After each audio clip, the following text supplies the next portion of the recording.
नमस्कार दोस्तों, क्या हाल चाल, कैसे हैं आप लोग। फटाफट से आ जाइए और फटाफट से आके हमारी जो पहल 2.0 की पहली जो क्लास है, ज्योग्राफी की जो क्लास है, आज इसे हम करने वाले हैं। तो सबसे पहले तो जल्दी से आ जाओ। Hello everyone, welcome to all of you in our platform physics वाला। जल्दी से आ जाओ, फटाफट से आके इस क्लास को जल्दी से ज्वाइन कर लीजिए। उसके बाद हम अपनी इस प्यारी सी क्लास को स्टार्ट करेंगे और आज पहला दिन है तो कुछ वार्तालाप करेंगे, कुछ जान पहचान बढ़ाएंगे, ठीक है। तो जल्दी से आ जाओ और फटाफट से आके इस क्लास को जल्दी से ज्वाइन कर लो। हेलो बेटा, hello, good evening, good evening, good evening to all of you. आ जाओ, जल्दी से आ जाओ, फटाफट से आके इस क्लास को जल्दी से ज्वाइन कर लो, जल्दी से आके। अरे बेटा, राम राम, राधे राधे, आ जाओ, जल्दी से आ जाओ, फटाफट से आ जाओ जल्दी से। गुड इवनिंग बेटा, good evening, good evening, good evening to all of you. तो भाई आज पहली क्लास है तो थोड़ी सी बातचीत करते हैं। चैप्टर भी करेंगे, ऐसा नहीं है, पहला चैप्टर करने वाले हैं हम ज्योग्राफी का, आपका जो पहला पार्ट है। उससे पहले थोड़ा सा कुछ होता है ना, चर्चा कर लेते हैं थोड़ी सी। तो थोड़ा सा इंट्रोडक्शन दे देता हूं। So hello everyone, this is Amit Pandey. So I am your geography educator.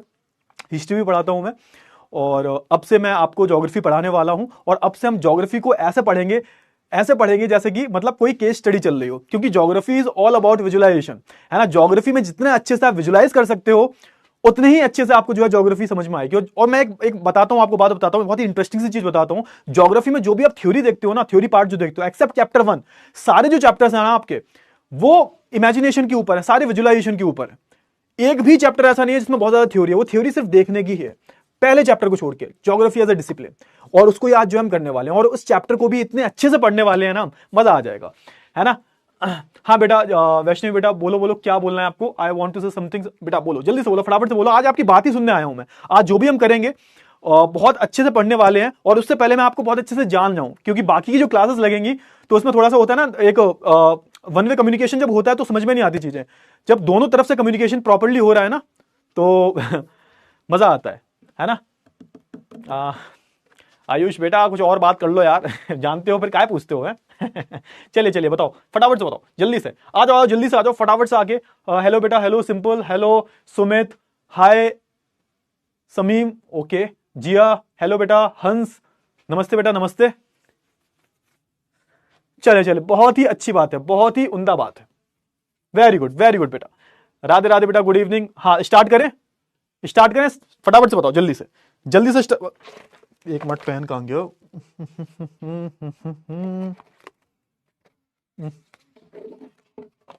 Pen मैंने पॉकेट में रखा है। पेन पॉकेट में रखा हुआ। अच्छा, थैंक यू सो मच बेटा, थैंक यू सो मच। चलिए स्टार्ट करते हैं बिना किसी देरी के। तो देखो, आज हम बात करें, आज हम हम जिस चैप्टर की बात करने वाले हैं, let me select the pen. तो वो जो चैप्टर का नाम है, वो चैप्टर का नाम है ज्योग्राफी एज अ डिसिप्लिन। अब ये जो चैप्टर है भाई, अब पहली क्लास है तो डायरेक्टली चैप्टर पढ़ाना तो शुरू कर नहीं दूंगा मैं। डायरेक्टली चैप्टर पढ़ाना शुरू नहीं करेंगे हम। थोड़ा सा बात करते हैं ज्योग्राफी के बारे में, थोड़ी सी बात करते हैं। तो सबसे पहले मेरे को ये बताओ, ज्योग्राफी किस किस को पसंद है, मतलब ज्योग्राफी में किस किस को इंटरेस्ट आता है। क्योंकि जब भी बच्चे ज्योग्राफी पढ़ते हैं 10th के बाद, जो भी आर्ट्स के बच्चे होते हैं ना, पूरी साइंस वाली फील आती है ना। आगे जो भी चैप्टर्स पढ़ोगे तो उसमें आपको ऐसा लगेगा कि सर साइंस वाली फील आ रही है। तो सबसे पहले बताओ कि कितने बच्चों को geography as a subject, as a discipline बहुत अच्छा लगता है। फटाफट से बताओ, जल्दी से बताओ, फटाफट से बताओ, जल्दी से बताओ, फटाफट से। इंटरेस्टिंग है सब्जेक्ट, इंटरेस्टिंग है। ज्योग्राफी बोरिंग तो नहीं लगता आपको? अगर बोरिंग लगता है तो आज से ना आपका ये जो गलत फहमी जो है आपकी दूर हो जाएगी, गारंटी से बताता हूं। अच्छा, इंटरेस्टिंग सब्जेक्ट लगता है, अच्छा, तो बहुत अच्छी बात है। मतलब यही सुनना था मेरे को, बेसिकली यही सुनना था कि ज्योग्राफी एक बहुत ही प्यारा सब्जेक्ट है। आप सोच के देखो ना, अगर मैं आपको बोलूं कि जब से आप पैदा हुए हो, और जब से ये अर्थ जो है, हमारी प्लैनेट अर्थ जो है, जब से एग्जिस्टेंस में आया है, या फिर उससे भी पहले हम बात करें, हमारा पूरा यूनिवर्स जो है, हमारा पूरा सोलर सिस्टम, पूरा यूनिवर्स जो है, जब से वो एग्जिस्टेंस में आया है, तब से ही ज्योग्राफी सब्जेक्ट बन गया भाई।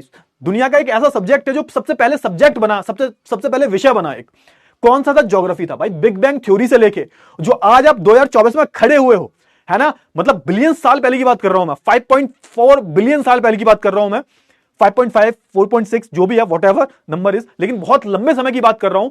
तब से लेके आज तक की मैं बात करूं तो ये सारा जो पार्ट है, जो भी आप देखते हो, XYZ, जो भी आप देख रहे हो अपने आसपास, नदियां, नाले, पहाड़, प्लेट्यूज, प्लेन्स, ये सब जो देख रहे हो, they all are the part of geography.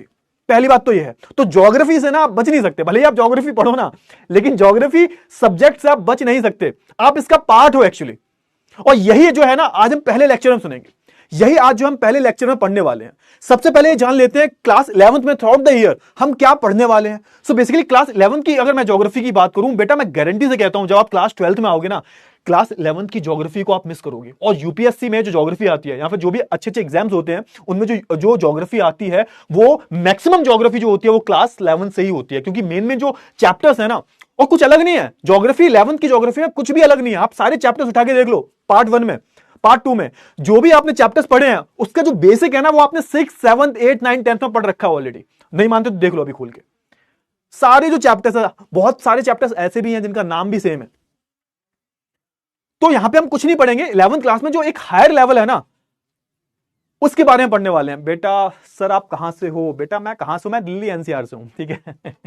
चलिए, हाँ, तो वो सारे जो चैप्टर्स हैं उनका हम एक एडवांस वर्जन जो है वो हम पढ़ने वाले हैं क्लास 11th की ज्योग्राफी में। और क्लास 11th की ज्योग्राफी इतनी इंटरेस्टिंग है ना, आप सारे मिस करने वाले हो क्लास 12th में, और ये आपको एंड तक काम आएगी। आप क्योंकि आर्ट्स की ह्यूमैनिटीज के स्टूडेंट्स हैं ना, तो आपको ये एंड तक काम आने वाली है, ठीक है ना। तो सबसे पहले समझते हैं कि भाई क्लास 11th की ज्योग्राफी की हम बात करें तो भाई 2 पार्ट है, बुक 1 है और आपकी बुक 2 है। Let me change the pen. और बेटा सुन लो, पहले बता दे रहा हूं, फिर आप बोलोगे सर बेटा थोड़ा सा राइटिंग मेरा उधर ऊपर नीचे हो जाता है, थोड़ा सा नहीं एक्चुअली बहुत हो जाता है, तो मे भी शायद आपको कुछ चीजें समझ में ना आए, तो मैं माफी चाहूंगा। मैं आजकल ना काफी सुलेख लिख रहा हूं ताकि मेरी राइटिंग थोड़ा इंप्रूव हो जाए, लेकिन कोई बात नहीं, थोड़ा सा शब्दों पे जाना, और मैं ट्राई करूंगा अच्छा राइटिंग लिखने को, लेकिन थोड़ा सा राइटिंग मेरा गंदा है तो प्लीज माफ कर देना, मैं ट्राई कर रहा हूं थोड़ा सा, ठीक है। चलिए तो बात कर लेते हैं हम बुक 1 की। हम बात करें तो इसमें हम क्या पढ़ेंगे? Fundamentals of physical geography.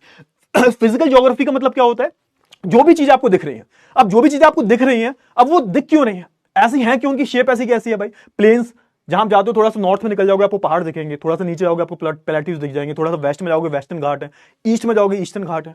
तो ये जो फिजिकल चीजें दिख रही हैं आपको, ओशंस वगैरह जो भी आपको चीजें दिख रही हैं, उसके बारे में हम पोस्टमार्टम करने वाले हैं, पूरा डिटेल में पढ़ने वाले हैं। हाँ बेटा बेसिक से बता रहा हूं, बिल्कुल बेसिक से बता रहा हूं, कुछ नहीं बता रहा अभी, तो बता रहा हूं आपको कि बुक 1 में क्या है, बुक 2 में क्या है, सब कुछ बेसिक से ही बता रहा हूं। अभी मैंने कुछ स्टार्ट ही नहीं किया एक्चुअल में, अभी तक मैंने कुछ स्टार्ट ही नहीं किया बेटा, है ना। सुनो सुनो, ध्यान से सुनो। पहली बुक में हम क्या पढ़ेंगे? हम फंडामेंटल्स ऑफ, आपकी जो पहली बुक है उसका नाम क्या है? उसका नाम है फंडामेंटल्स ऑफ फिजिकल ज्योग्राफी। यानी कि इसमें जो भी फिजिकल चीजें आपको दिख रही हैं, जो भी प्लेनेट अर्थ पे, यानी कि पूरे ब्रह्मांड की हम बात करें, यूनिवर्स की बात करें, प्लेनेट अर्थ की बात करें, जो भी आपको चीजें दिख रही हैं, जो भी आज एग्जिस्ट करती हैं चीजें, उसके बारे में हम कहां पढ़ेंगे? तो फर्स्ट बुक में जो है हम पढ़ने वाले हैं, पहली बुक में पढ़ेंगे हम। समझ में आई? हाँ या ना? जल्दी से फटाफट से बताओ, है ना। तो उसमें जो भी आपके 14-15 चैप्टर्स जो है, एक बार काउंट कर लेना, वो सारे जो चैप्टर्स हैं वो हम करेंगे। क्लियर हुआ? फटाफट से बताओ हाँ या ना, जल्दी से। तो हम पहले बेसिक से जो कॉन्सेप्ट्स हैं वो क्लियर करेंगे ज्योग्राफी के पार्ट 1 में। हाँ या ना? अरे बताओ, चमका या नहीं चमका? जल्दी से, सोना नहीं है, चमका या नहीं चमका? मजा आ गया ना? बताओ बताओ जल्दी से बताओ, बताओ बताओ फटाफट से बताओ जल्दी से। क्लियर है ना? चमका? चलिए, और दूसरे पार्ट की हम बात करें तो दूसरे पार्ट में ना हम स्पेसिफिकली किसके बारे में बात करेंगे? हम बात करेंगे अपने भारत के बारे में।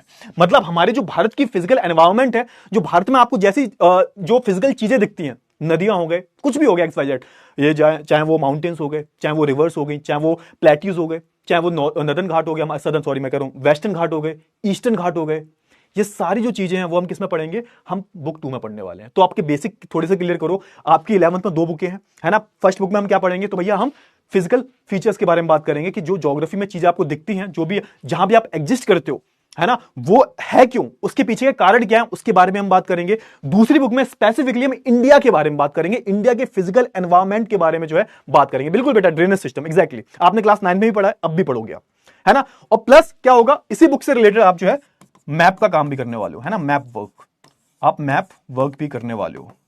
मैप भाई ज्योग्राफी में मैप ही होते हैं, है ना। So map work is very important, so हम मैप वर्क भी करेंगे। क्लियर हुआ? चमका है नहीं चमका? फटाफट से बताओ जल्दी से, फटाफट से, हाँ या ना? हाँ या ना? बेटा देखो, रेफरेंस बुक की हम बात करें, बिल्कुल मत खरीदना, बेवकूफी होती है। आपकी 11th की जो एनसीईआरटी है ना, वही काफी है। और मैं हमेशा बोलता हूं, देखो एनसीईआरटी में जो चीजें होती है ना, तो काफी क्रिप्स होती हैं। मैं बात करूं कि एक पूरी ना रिडल है, एनसीईआरटी अपने आप में एक रिडल है बहुत बड़ी, है ना। और जब रिडल है बहुत बड़ी तो उसको सुलझाना मेरा काम है, टीचर्स का काम है। लेकिन एनसीईआरटी के अलावा कुछ भी फालतू का मत पढ़ना। एक सजेशन दे रहा हूं as a teacher, as a भाई, ठीक है भाई, बोलो, कोई दिक्कत वाली बात नहीं है, बड़ा भाई हूं तुम्हारा, भाई की तरह ट्रीट करो। और कोई कुछ भी शर्माने की जरूरत नहीं है आपको। जो भी डाउट है, मैं पहले डाउट्स लूंगा, उसके बाद ही कोई कॉन्सेप्ट नया समझाऊंगा। जब भी कोई भी डाउट हो आपको, कोई भी XYZ, तो पूछो फटाफट से, है ना। मैं कहता हूं एक बारी देख नहीं पाया, दूसरी बारी कमेंट कर दो, तीसरी बारी कर दो, चौथी बारी कर दो, लेकिन मैं पहले डाउट्स क्लियर करूंगा, उसके बाद ही आगे बढ़ूंगा। और हर एक टॉपिक, 2 टॉपिक 3 टॉपिक के बाद पूरा रिवाइज करेंगे, उसके बाद नए टॉपिक पे जाएंगे। ठीक है, क्लियर हुआ, चमक गया ना। चलिए, बहुत ही अच्छी बात है। हाँ हाँ अमित भैया, बिल्कुल, है ना सर, वर मत बोला करो, भैया बोल दिया करो, है ना। जब बड़े भैया की तरह बात कर रहा हूं मैं, तो भैया बोला करो, सिंपल सी बात है, सर्वर क्या होता है। ठीक है, चलिए, बहुत अच्छी बात है ना। तो भैया क्या करेंगे, हमारी 2 बुकें हैं, उसमें हम सब कुछ करने वाले हैं, पूरा कॉन्सेप्ट क्लियर करने वाले हैं, सारे चैप्टर्स पढ़ने वाले हैं, प्लस मैप वर्क भी करने वाले हैं। अच्छा भैया, अब बात हुई आज के लेक्चर की, और हाँ, रेफरेंस बुक खरीदने की कोई जरूरत नहीं है, NCERT is more than sufficient. ठीक है, चलिए आगे बात कर लेते हैं। अब थोड़ा सा पीछे आते हैं, अब बात करेंगे इस चैप्टर के बारे में, ज्योग्राफी एज अ डिसिप्लिन। अच्छा, यहां पर मैं हमेशा बोलता हूं कि जब भी किसी भी चैप्टर की शुरुआत करो, XYZ कोई भी चैप्टर है ना, उसकी शुरुआत करो, उसके हमेशा नाम पे जाया करो यार। नाम में ही चैप्टर का सार छुपा होता है यार, समझो थोड़ा, जो पूरे चैप्टर का जो मीनिंग है ना, वो नाम में ही बहुत सारी चीजें क्लियर हो जाती हैं। अब मैं बात करूं मैं किसकी, ज्योग्राफी एज अ डिसिप्लिन। अब ज्योग्राफी तो हमारा सब्जेक्ट है, अब ज्योग्राफी का मतलब क्या है तो हम इस पूरे चैप्टर में ही समझेंगे। इसके अलावा यहां पे एक शब्द का और इस्तेमाल हो रहा है, वो है डिसिप्लिन। अच्छा, डिसिप्लिन का मतलब क्या होता है, I am asking you the question, तो फटाफट से बताओ, what do you mean by discipline. यहां पर डिसिप्लिन का मतलब क्या है, what do you mean by discipline regard with this chapter, फटाफट से बताओ जल्दी से। अरे बोलो बोलो भैया, पूछ रहा हूं मैं तुमसे। खामोशी बिल्कुल भी बर्दाश्त नहीं की जाएगी, बोलते रहना। ये मत बोल देना चिन टपाक डमडम, ये मत बोलना, बहुत पिटाई करूंगा मैं। आजकल बहुत चल रहा है ट्रेंड यार। एक बुक ये लेनी है या नहीं बेटा, वो हम बाद में डिस्कस कर लेंगे बेटा, आराध्या बेटा, वो हम बाद में डिस्कस करेंगे, ठीक है ना। और अभी बहुत टाइम है, प्रैक्टिकल बुक का मैं बात कर रहा हूं, मैं बता दूंगा आपको, ठीक है ना। अभी फिलहाल चैप्टर फोकस करते हैं। अनुशासन, हाँ बिल्कुल बताया, अमित ने बताया सही। फॉलो रूल्स, एग्जैक्टली, ठीक है। शिष्टाचार, एग्जैक्टली, ठीक है। चिन टपाक डमडम, ठीक है ठीक है।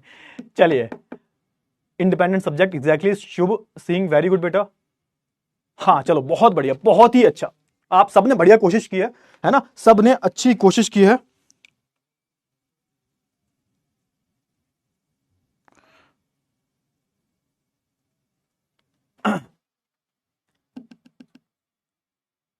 चलिए ठीक है, हाँ, तो यहां पर हम बात करें डिसिप्लिन की, तो डिसिप्लिन की जब यहां पे बात की गई है, तो किसके रिगार्डिंग की गई है, डिसिप्लिन की बात जो की गई है वो किस चीज के रिगार्डिंग जो है की गई है, तो यहां पे हम बात करेंगे किसके बारे में, यहां पे सब्जेक्ट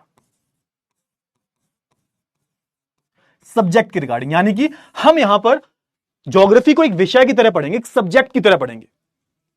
अब जब ज्योग्राफी को एज ए सब्जेक्ट की तरह पढ़ रहे हो, तो आपको क्या क्या चीजें फेस करनी पड़ेंगी, क्या क्या चीजें पढ़ोगे आप। देखो अभी तक क्या था, 10वीं तक जो भी आपने किया भूल जाओ, सब माफ है। याद है तो बहुत अच्छी बात है, नहीं याद है कोई दिक्कत वाली बात नहीं है। 11th में आपको एक मौका और मिल रहा है। इसमें पहली बात तो इस चैप्टर में हम कुछ ज्योग्राफी के बारे में समझने नहीं वाले, हम ज्योग्राफी को एज ए सब्जेक्ट की तरह समझेंगे, कि हम पूरी ज्योग्राफी में, पूरे आपकी क्लास 11th की ज्योग्राफी, क्लास 12th की ज्योग्राफी, और आने वाली जब ग्रेजुएशन में आप कुछ ज्योग्राफी, कोई स्पेशलिस्ट, मतलब कोई बनना चाहता है, कुछ मास्टर्स करना चाहता है ज्योग्राफी में, जो भी स्पेशल चैप्टर्स होंगे, क्या क्या करने वाले हो आप, वो पूरा जो ज्ञान है ना, वो इस चैप्टर में दे रखा है। मतलब यह है सर कि इस चैप्टर में हम कुछ नया नहीं पढ़ेंगे, इस चैप्टर में हम कोई कॉन्सेप्ट के बारे में बात नहीं करेंगे कि भाई पहाड़ कैसे बने, नदियां कैसे बनी, नाली कैसे बने, ये सब नहीं करने वाले। इस चैप्टर में हम क्या करेंगे, हम ज्योग्राफी को एज ए सब्जेक्ट की तरह समझेंगे कि ज्योग्राफी एज ए सब्जेक्ट कितना डीप है, और हम इस सब्जेक्ट को हर एक सब्जेक्ट से जो है कंपेयर कर सकते हैं, और किस तरीके से इस पूरे चैप्टर को हमें पढ़ना है, मतलब ज्योग्राफी एज ए सब्जेक्ट को हमें किस तरीके से पढ़ना है। आपकी पूरी क्लास 11th में, 12th में, ग्रेजुएशन में, मास्टर्स में, वो सारी जो चीजें हैं वो हम इसमें पढ़ने वाले हैं। क्लियर हुआ है नहीं हुआ, फटाफट से बताओ जल्दी से। अरे भैया ये बाद में, अरे सिंपल कुशवा, आप लगता है वन से आए हो क्या? ये सारी चीजें पढ़ेंगे बेटा, बिल्कुल पढ़ेंगे, सारी चीजें पढ़ेंगे, धीरे धीरे एक एक चीज जो पढ़ने वाले हैं, ये बहुत एडवांस वाली चीज है। इतना बताओ, क्लियर हुआ? पहले आपको जो इसकी पूरी आउटलाइन है चैप्टर की समझ में आई, यानी कि ज्योग्राफी एज ए डिसिप्लिन को हम यहाँ पे ज्योग्राफी को एज ए सब्जेक्ट में पढ़ेंगे, और किस तरीके से ज्योग्राफी को पढ़ा जाता है, ज्योग्राफी का असली मतलब क्या होता है, उसके बारे में जो है हम इसमें पढ़ेंगे। चमक गया ना? बस चमक नहीं चाहिए।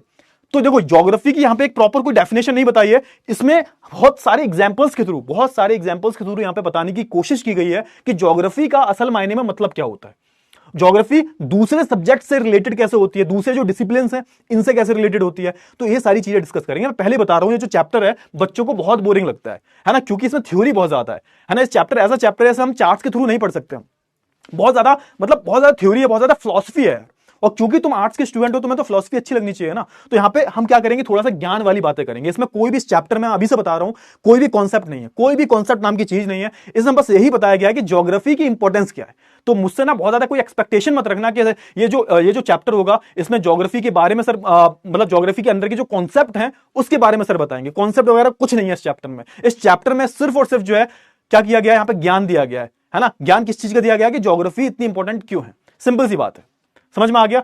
चलिए तो भाई आई होप आपको चैप्टर की जो आउटलाइन है वो क्लियर हो गई होगी। बाकी हम इस चैप्टर में क्या पढ़ने वाले हैं, थ्रू आउट द चैप्टर हम क्या पढ़ेंगे, तो देखो, तो हम बात करें why should be study geography. पहली बात तो यही बताई गई है, क्लास 11th में आपने ज्योग्राफी तो ले ली, ज्योग्राफी एक कंपल्सरी सब्जेक्ट है। तो ओ भाई हम बात करें हम ज्योग्राफी पढ़ते क्यों है, मैंने क्या बोला, ये एक ऐसा चैप्टर है जिसमें आपको यही बताया गया है कि ज्योग्राफी हम क्यों पढ़ते हैं, ज्योग्राफी का मतलब क्या है ना। हमारी लाइफ का इवोल्यूशन कैसे हुआ इसके बारे में बात करेंगे। ज्योग्राफी की डेफिनेशन क्या है इसके बारे में हम बात करेंगे। Geography as a study and a subject, मतलब हम जब ज्योग्राफी को पढ़ते हैं एज अ सब्जेक्ट की तरह और उस सब्जेक्ट को दूसरी चीजों से कंपेयर करते हैं, उसका क्या मतलब है ना। तो ये सारी जो चीजें हैं वो हम पढ़ेंगे। ब्रांचेस क्या है ज्योग्राफी की, भाई ज्योग्राफी भी बहुत पार्ट्स में डिवाइडेड है। आप जैसे क्लास 12th में आप पढ़ोगे ह्यूमन ज्योग्राफी के बारे में, और क्लास 12th की ज्योग्राफी थोड़ी सी बोरिंग लगेगी आपको जब क्लास 11 से 12th में जाओगे। तभी मैं बोल रहा हूं कि क्लास 12th में ना आप 11th को मिस करोगे, है ना।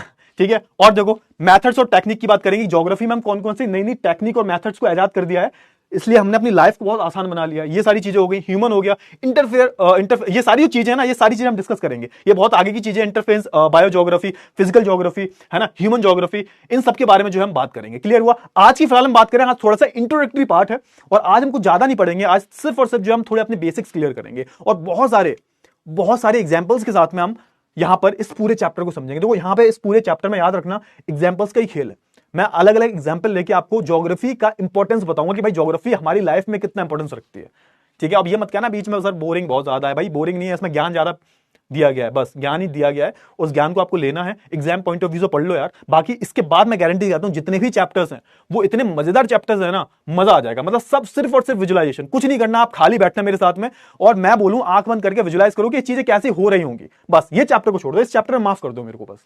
ठीक है, चलिए मेरी एजुकेशन क्या है बेटा, देखो मेरी एजुकेशन मैंने पीजी डिप्लोमा किया था Tata institute of social science से। उसके बाद अभी मेरी मास्टर्स भी चल रही है, वो भी खत्म हो जाएगी एक डेढ़ साल में।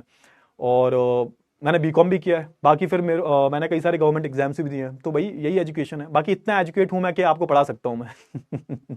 ठीक है, क्लियर हुआ। फटाफट से बताओ, जल्दी से बताओ फटाफट से।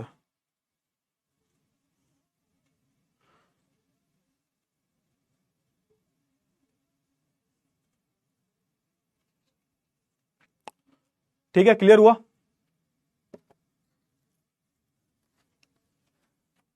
चलिए आगे बढ़े। बेटा नोट्स आपको मिल जाएंगे, नोट्स आपको मिल जाएंगे, बिल्कुल मिलेंगे। क्यों नहीं मिलेंगे आपको नोट्स यार, नोट्स मिलेंगे भैया, पैसा दिया है तो नोट्स मिलेंगे। क्यों नहीं मिलेंगे। मेरी एज क्या है यार, एज भी पूछ लो सब। अब मेरा मतलब तुम लोग कोई शादी वादी का रिश्ता लेके आ रहे हो क्या, अपनी बड़ी दीदी वगैरह होंगी तुम्हारी, हैं शादी तुम लोग ना करवा दोगे मेरे को लगता है। एज भी पूछ लो, एजुकेशन पूछ लो, ये सब तो जब शादी का रिश्ता लेके आते हैं तब पूछा जाता है यार। ऐसा मत करो यार, बर्बादी नहीं करनी मेरे को अभी। स्टार्ट करें। चलिए प्राची बेटा स्टार्ट करते हैं। हाँ ठीक है बेटा, ओके ठीक है स्टार्ट करते हैं भाई। पढ़ने वाले बच्चे, I am really sorry, start करते हैं। चलिए तो यहां से जो है हमारा चैप्टर जो है शुरू होता है, यहां से हमारा चैप्टर शुरू होता है चैप्टर का। और यहां पे सबसे पहला जो टॉपिक है, why should we study geography. एक भूगोल को, एक ज्योग्राफी को हम एज अ सब्जेक्ट हम क्यों पढ़ते हैं, एज अ सब्जेक्ट की तरह इतना जरूरी क्यों है ज्योग्राफी। ठीक है, तो यहां से स्टार्ट करते हैं, एक एक करके सारी चीजें पढ़ेंगे। और सबसे पहले हम बात कर लेते हैं किसके बारे में, किसके बारे में, अर्थ के बारे में बात कर लेते हैं। अच्छा मैं अगर बात करूं आज, सुनो अब यहां से ना थोड़ा सा मेरी जो थोड़ा ज्ञान है ना वो शुरू होगा, फिलॉसफी शुरू होगी। ये मत बोलना सर क्या फालतू की चीजें बात कर रहे हो, हर एक चीज रिलेटेड है, समझने की कोशिश करना। क्लियर है। चलिए हैंड रिटन नोट्स बेटा सब मिल जाएगा, ठीक है ना, सब मिल जाएगा। थोड़ा कमेंट्स मत करो, अभी ध्यान से सुन लो, अभी सबके डाउट्स लूंगा मैं। सुनो यहां से ध्यान से, ये आप देख रहे हो क्लास 11th में हिस्ट्री में एक चैप्टर है स्टार्टिंग में, समय की शुरुआत, बिगिनिंग ऑफ टाइम। उसमें हमने देखा है कि देखो हम जो इंसान थे आज जैसे दिखते हैं, चैप्टर शुरू हो गया है, शांत हो जाओ सबके सब। ठीक है, चलिए हम जो इंसान जैसे आपको दिखते थे आज से 5 लाख साल पहले, 20 लाख साल पहले, 25 लाख साल पहले ऐसे ही थे। 3.3 मिलियन साल पहले ऐसे ही थे, नहीं थे। आपने देखा कि पूरी इवोल्यूशन की थ्योरी हुई है, यहां से यहां तक, यहां से यहां तक और यहां से यहां तक, और पूरा यहां से हमने यहां तक सफर तय किया है। और आज जो हम सूट बूट टाई बेल्ट में घूमते हैं, मर्सिडीज, ऑडी, बड़े बड़े फ्लैट्स में, बंगलों में रहते हैं यार, इसके पीछे की कोई हिस्ट्री होगी या नहीं होगी? बिल्कुल होगी, है ना। मैंने क्या बोला, ज्योग्राफी क्या है? ज्योग्राफी जब हमारे अर्थ या फिर हमारे यूनिवर्स का ओरिजिनेशन नहीं हुआ था, उससे पहले ज्योग्राफी एग्जिस्ट करती थी। हम वैसे थ्रू आउट द चैप्टर, पूरे चैप्टर में ज्योग्राफी का मतलब ही जानेंगे, लेकिन हम इंसानों की बात करें जो आज एग्जिस्ट करते हैं इस प्लेनेट अर्थ पे, क्या हमारी भी हिस्ट्री ऐसी थी? नहीं यार, हम तो बहुत पहले, आपने सुना होगा, अगर आपने हिस्ट्री का फर्स्ट चैप्टर पढ़ लिया होगा, तो हमारी जो स्पीशीज थी वो प्राइमेट स्पीशीज थी। प्राइमेट मतलब जो मैमल होते हैं, जो अपने बच्चों को दूध पिलाते हैं, उसमें से ही आप देखोगे अलग अलग स्पीशीज निकलते हैं। होमो इरेक्टस और ऑस्ट्रेलोपिथेकस। हम अगर इंसानों की स्पीशीज की बात करें जो एंड तक सर्वाइव कर पाई, वो कौन सी स्पीशीज थी? जल्दी से बताओ। होमोसेपियंस। ये आपने पढ़ा होगा चैप्टर में, आपने हिस्ट्री के चैप्टर में पढ़ा होगा। होमोसेपियंस नाम की क्या थी भाई? एक प्रजाति थी, स्पीशीज थी, ह्यूमन स्पीशीज थी, वही एंड तक सर्वाइव कर पाई। और इंसानों ने अपने आप को इतना डेवलप कर लिया विद द टाइम, ग्रेजुअली चीजें हुई धीरे धीरे, और आप देखोगे होमोसेपियंस जो प्रजाति थी उसने अपने आप को इतना डेवलप कर लिया कि आज जो आप देख रहे हो, आज जहां आप खड़े हो, जितनी टेक्नोलॉजी डेवलप हो चुकी है, उसमें 100% जो रोल है वो किसका है? होमोसेपियंस का है, जो हमारे एंसेस्टर्स थे, जो हमारे बुजुर्ग थे, है ना। पहला जो बोलते हैं ना, पहला जो इंसान था वो कहां पे था? अफ्रीका में। और हमने क्या किया? धीरे धीरे धीरे धीरे धीरे धीरे अपने आप को डेवलप करना सीख लिया, है ना। और इसी बीच आप देखोगे, ये तो इंसान की स्टोरी चल रही है, पैरेलली ये भी स्टोरी चल रही है ना। आपने सुना होगा कि पहले क्या था? पहले कुछ भी नहीं था, ये जो पूरा लैंडमास है वो जुड़ा हुआ था, है ना। लैंडमास जो है जुड़ा हुआ था, फिर क्या हुआ भाई? आप देखोगे ये जो प्लेट टेक्टोनिक एक्टिविटीज जो हुई, फिर क्या होता है? सारी अलग होने लगते हैं। इसमें क्या होता है? ये दो पार्ट्स में डिवाइड हो जाता है। पैंजिया था, पैंथलासा। पैंथलासा नाम का ओशन था, और पैंजिया जो था वो लैंडमास था। अब क्या होता है यहां पे? पूरा ये जब चेंजेस आते हैं, प्लेट टेक्टोनिक एक्टिविटीज जब होती हैं, तो ये सब डिवाइड हो जाता है, ये दो पार्ट्स में डिवाइड हो जाता है। लॉरेशिया, ये सारी चीज आपने ऑलरेडी पढ़ी हुई है क्लास 9-10 में, लॉरेशिया और गोंडवाना। फिर आप देखोगे यहां पे पूरा जो हमारा जो लैंडमास होता है वो डिवाइड हो जाता है। और आज के टाइम आप देखते हो कि हमारे पूरे अर्थ पर 7 कॉन्टिनेंट्स। तो यहां पर कहने का मतलब क्या है कि जब इंसान का इवोल्यूशन हो रहा था, डायनासोर्स खत्म हो चुके थे, है ना। पहले 2-3 चीजें चल रही थी, है ना। इंसान के जन्म से पहले ये चीजें चल रही थी भाई। लैंडमास एक था, है ना, ये एक्टिविटीज चल रही थी, फिजिकल एक्टिविटीज चल रही थी। दूसरी तरफ जो ह्यूमंस थे वो अपने आप को डेवलप कर रहे थे, है ना। दोनों चीजें साथ के साथ चल रही थी। तो यहां पे इंट्रोडक्शन जो है हमारा यहीं से शुरू होता है। क्लियर हुआ? फटाफट से बताओ, इतनी चीजें क्लियर हुई जो भी मैंने बताया। पैरेलली दो चीजें चल रही हैं भाई, इंसान अपने आप को डेवलप कर रहा है, इवॉल्व हो रहा है इंसान। दूसरी तरफ हमारा जो फिजिकल जो फीचर्स हैं हमारे अर्थ के, वो भी चेंज हो रहे हैं। आपने ये पढ़ा होगा, ये प्लेट टेक्टोनिक थ्योरी पढ़ी होगी, नहीं भी पढ़ी तो भी आप आगे पढ़ने वाले हो। समझ में आ गया? हाँ, ये पिक्चर अर्थ की, ये फाइनल जो पिक्चर है ये वाली है। आज के टाइम पर हमारा अर्थ जो है वो कुछ ऐसा दिखाई देता है। स्टार्टिंग में हमारा अर्थ ऐसा था, सिर्फ एक लैंडमास हुआ करता था, उसको हम पैंजिया बोलते थे। क्लियर हुआ? ये क्या हो रहा है भाई? ये चेंजेस हो रहे हैं, है ना। ह्यूमन लाइफ में भी चेंजेस हो रहे हैं, और जो फिजिकल फीचर्स हैं उसमें भी चेंजेस दिखाई दे रहे हैं। क्लियर हुआ? फटाफट से बता दो। क्लियर? बहुत ही अच्छी बात है। चलिए आगे बात कर लेते हैं हम। हाँ, तो यहां से स्टार्ट करते हैं। So we live on a surface of earth, our lives are affected by surrounding in many ways. मतलब यहां पे एक सिंपल सी बात बोली गई है कि देखो हम कहां रहते हैं? हम एक प्लेनेट अर्थ पर रहते हैं। हमारी मदर अर्थ जो है, यहां पर हम रहते हैं। यहां पे हम सिर्फ नहीं रहते, यहां पर जितने भी लिविंग ऑर्गेनिज्म है जो है, नॉन लिविंग थिंग्स जो है, वो सारी कहां पर एग्जिस्ट करती हैं? इस प्लेनेट अर्थ पे ही एग्जिस्ट करती हैं। तो यहां पे ये भी बोला गया है कि हमारे आसपास, यानी कि हमारी जो सराउंडिंग्स है, यहां पर भी आपको बहुत सारी जो चीजें हैं वो आपको देखने को मिलती हैं, और बहुत तरीकों से देखने को मिलती हैं। तो अगर मैं बोलूं आप अकेले हो क्या? आप अकेले हो? एक बात, तो हम कहां पर रह रहे हैं? अर्थ पर रह रहे हैं। हमारा जो जीवन है वो सिर्फ हम ही हमारे लिए है क्या? नहीं, ऐसा नहीं है यार। हमारे आसपास कितनी सारी चीजें होती हैं यार, पेड़ हैं, पौधे हैं, नदियां हैं, नाले हैं, पता नहीं क्या क्या है, ओशंस हैं, प्लेट्यूज हैं, ये सारे हैं चीजें। क्लियर हुआ ना? चलिए अब क्या हुआ देखो, अब ये सारी जो चीजें आपको दिख रही हैं आसपास जो भी आपके सराउंडिंग में दिख रहा है, तो हम इंसान जो है ना इस पर डिपेंड है यार। एक बात बताओ, जितने भी रिसोर्सेज हैं ये कहां से मिलते हैं आपको? जितने भी रिसोर्सेज आप यूज कर रहे हो, चाहे वाटर हो गया, चाहे कोई भी मेटल हो गया, चाहे आयरन और हो गया, चाहे कोल हो गया, XYZ जो भी आपके रिसोर्सेज हैं, जिसके बिना शायद आप अपनी लाइफ को इमेजिन भी नहीं कर सकते, है ना। ये सब कहां पर होते हैं? ये सारे हमारे सराउंडिंग्स में ही तो होते हैं ना। कि भाई इंसान है, इंसान इस पे इंसान भी है, एनिमल भी है ना, इंसेक्ट्स भी हैं, बर्ड्स भी हैं, ये सब है आपस में, है ना। और जब इंसान है, जब अर्थ पे है, एग्जिस्ट कर रहा है इंसान, तो उसके आसपास, उसके सराउंडिंग में जो भी चीजें प्रेजेंट हैं, उसको वो एज ए रिसोर्स की तरह यूज कर रहा है अपने आप को सस्टेन करने के लिए। तो पहले पॉइंट में यही बात बोली गई है। सिंपल सा है, हम इंसान हैं, हम अर्थ पे हैं, ना सिर्फ इंसान, बाकी दूसरे जो लिविंग ऑर्गेनिज्म जो हैं वो भी हमारे अर्थ पे हैं, है ना। और बाकी सराउंडिंग में बहुत सारी हमारी चीजें हैं, और इंसानों ने क्या किया? अपने फायदे के लिए इन सारी चीजों का यूज किया, है ना, एज ए रिसोर्स की तरह, अपने आप को सस्टेन करने के लिए, अपने आप को सर्वाइव करने के लिए। सिंपल सी बात है, समझ में आ गया नहीं आ गया? जल्दी से बताओ। और रिसोर्स का मतलब क्या होता है? क्लास 10th में आप पढ़ के आए हो यार। कोई भी ऐसी चीज हमारे एनवायरमेंट में प्रेजेंट है जो ह्यूमन की नीड्स को सेटिस्फाई कर रही है, इट्स कॉल्ड रिसोर्स। हाँ, अर्थ प्लैनेट की हम बात कर रहे हैं, अभी हम अर्थ से बाहर नहीं गए, अर्थ से बाहर भी जाएंगे, लेकिन अभी फिलहाल हम अर्थ की बात कर रहे हैं।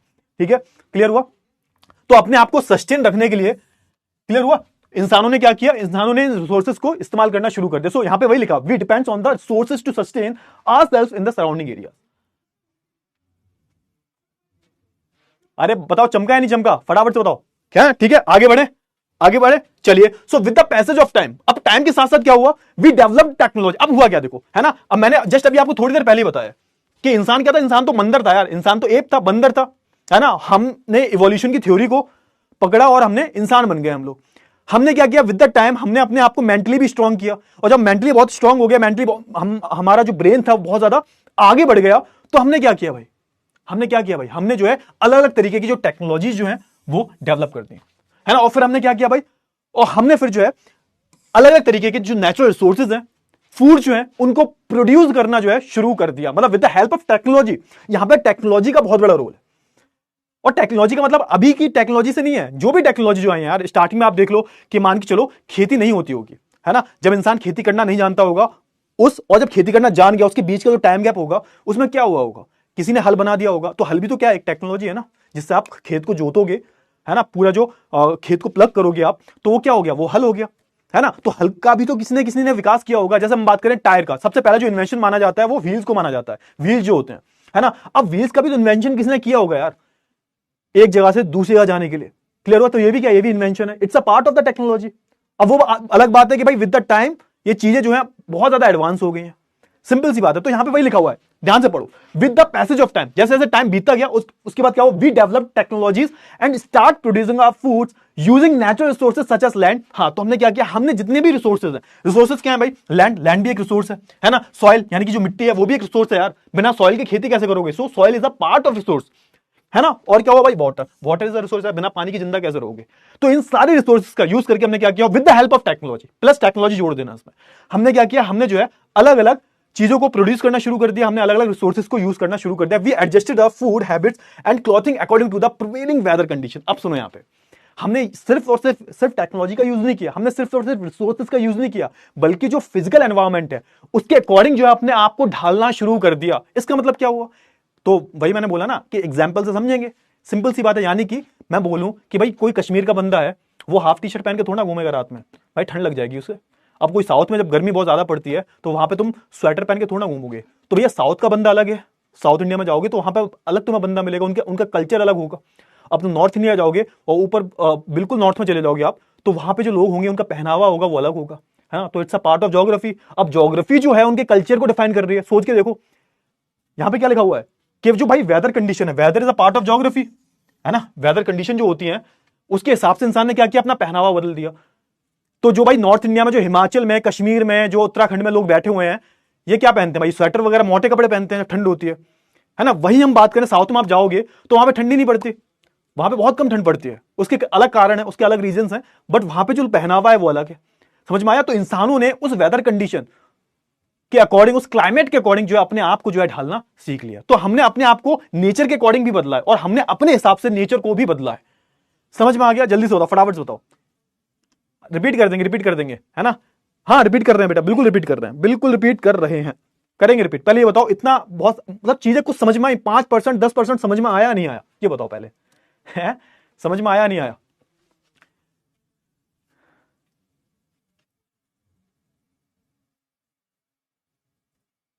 नोट्स मिल जाएंगे आपको, नोट्स की चिंता मत करो, है ना। मैं रिपीट कर रहा हूं, बिल्कुल रिपीट कर रहा हूं। अब तक मैंने कुछ भी नहीं पढ़ाया, पहले पॉइंट मैं रिपीट कर रहा हूं, बिल्कुल शांत हो जाओ, रिपीट कर रहा हूं, ठीक है, चिंता करने की बात नहीं है, रिपीट कर रहा हूं मैं। लो हट गया स्क्रीन से मैं, ठीक है। अब मैं बात बोलूं, देखो पहले पॉइंट पर हमने जाना कि देखो हमारा जो प्लेनेट अर्थ है ना, इस पे क्या कर रहे हैं, हम रह रहे हैं। हम कहां रह रहे हैं बताओ, अरे तुम बताओ कहां रह रहे हो तुम, प्लेनेट अर्थ पर रह रहे हो, मार्स पर तो रह नहीं रहे, ना चंद्रमा पे रह रहे हो, ना किसी दूसरे प्लेनेट पे रह रहे हो, कहां रह रहे हो, अर्थ पर रह रहे हो। अच्छा, तुम अर्थ में आए, है ना, तुम्हारा जन्म हुआ, तुम यहीं पे पले बड़े, तुम्हारा स्कूलिंग वगैरह सब यहीं से हुई, है ना। अभी आप तुम प्लेनेट अर्थ पे मैं आपको पढ़ा रहा हूं, आप मेरे को देख के पढ़ रहे हो। तो यहां पे सिंपल सी बात है, हमने प्लेनेट अर्थ पे जन्म लिया, और हमारी जो जिंदगी है उसके आसपास बहुत सारी चीजें भी होती हैं। क्या क्या चीजें दिखती हैं आपको आसपास? बहुत सारी चीजें दिखती हैं सर। कौन कौन सी चीजें? सर हम जब जाते हैं हमें बहुत सारी बिल्डिंग्स दिखती हैं, है ना, ये तो इंसानों ने बनाई है ना। नेचुरल चीजें क्या दिखती हैं आपको? आपको रिवर दिख जाएगी, और आपको क्या दिख जाएगा? आपको जो है सॉइल दिख जाएगी, आपको बहुत बड़े बड़े लैंड्स दिख जाएंगे, आपको माउंटेन्स दिख जाएंगे। तो ये हमारे आसपास के सराउंडिंग्स में है ना। और ये जो आसपास की चीजें जो सराउंडिंग्स में है, उससे हमें क्या मिला है? उससे हमें रिसोर्सेज मिले हैं। मैं रिपीट कर रहा हूं, उससे हमें रिसोर्सेज मिले हैं जो हमारी नीड्स को सेटिस्फाई कर रहे हैं। कौन कौन से रिसोर्सेज मिले हैं भाई? वाटर, है ना, सॉइल, सॉइल से क्या होता है भाई? खेती करते हो ना, सॉइल पे तो करोगे, कहां करोगे? और क्या मिला भाई? हमें बहुत सारे जो मिनरल रिसोर्सेज हैं वो मिले। तो वो जो हमारे आसपास सराउंडिंग्स में है, यहीं से तो हमें मिला है ना सारी चीजें, कहीं बाहर से तो आई नहीं है। कोई एलियंस तो लेने नहीं आए थे हमारे कोई एलियंस तो अर्थ पे वो चीजें रख के चले नहीं गए। वो सारी जो चीजें हैं कहीं ना कहीं अर्थ पे ही तो हैं। कोई जो चीज है वो रॉक के अंदर से निकली, कोई जो चीज है वो चट्टानों के अंदर से निकली, कोई जो चीज है वो जमीन के अंदर से निकली। तो जितने भी रिसोर्सेज हैं वो आपको दिख रहे हैं, वो प्लेनेट अर्थ पे ही तो मौजूद थे ना। उनको यूज करके हमने क्या किया? अपनी नीड्स को सेटिस्फाई किया, अपने आप को सस्टेन कर पाए, जिंदा रख पाए। ये रिसोर्स नहीं होंगे तो हम जिंदा भी नहीं रह पाएंगे। सिंपल सी बात है, ठीक है। फिर मैंने क्या बोला भाई? हमने सिर्फ रिसोर्स को यूज ही नहीं किया, रिसोर्स को यूज किया कैसे है? So with the help of technology. दूसरे पॉइंट में हमने किसकी बात की? टेक्नोलॉजी की बात की, और ना with the help of technology हमने क्या किया? हमने फूड्स को प्रोड्यूस किया। हमने और क्या क्या किया भैया? हमने जो है नेचुरल रिसोर्सेज को जो है इस्तेमाल करना शुरू किया। अब सोच के देखो, आपको पता लगा कि जमीन के अंदर जो है, जमीन के अंदर मान के चलो सोना है ना। अब आपको पता लगा जमीन के अंदर गोल्ड है, सोना है। अब आपको यही नहीं पता कि वो सोने को निकालना कैसे, एक्सट्रैक्ट कैसे करना है, तो वो तो रिसोर्स बेकार है ना। तो भाई टेक्नोलॉजी का बहुत बड़ा रोल है कि रिसोर्स को आप यूज कैसे करोगे, इस्तेमाल कैसे करोगे। अब जैसे क्रूड ऑयल की हम बात करें, कच्चा तेल। अब क्रूड ऑयल से हम पेट्रोल बनाते हैं, क्रूड ऑयल से हम डीजल बनाते हैं, लिब्रिकेंट्स वगैरह सब क्रूड ऑयल से ही बनाते हैं। लेकिन आपके पास जब तक टेक्नोलॉजी नहीं होगी कि बनाते कैसे हैं, तो कैसे करोगे? तो with the help of technology जो उन रिसोर्सेज को यूज करना भी कैसे सीखा है हमने? With the help of technology. Simple सी बात है। दूसरे पॉइंट में हमने बात की। फिर हमने क्या बोला? हमने बोला कि ना सिर्फ हमने रिसोर्सेज को यूज किया, बल्कि हमने नेचर के हिसाब से अपने आप को ढालना भी सीखा है कि भैया जहां ठंड पड़ेगी वहां क्या पहनोगे? स्वेटर पहनोगे। जहां गर्मी पड़ेगी वहां क्या करोगे? वहां अपने हिसाब से कुछ दूसरा कपड़ा पहनोगे। ठीक है, समझ में आया ना? ऐसा कपड़ा जिसमें गर्मी ना लगे। तो व्हाइट, जो साउथ इंडियंस होते हैं वो क्या पहनते हैं? व्हाइट शर्ट पहनते हैं, है ना, लुंगी पहनते हैं, वो उसमें गर्मी नहीं लगती यार। तो ये सारी चीजें समझ में आ गई या नहीं आ गई? पहले ये बताओ फटाफट से। चमक गया ना? चमका या नहीं चमका? ये बताओ फटाफट से, चमका या नहीं चमका?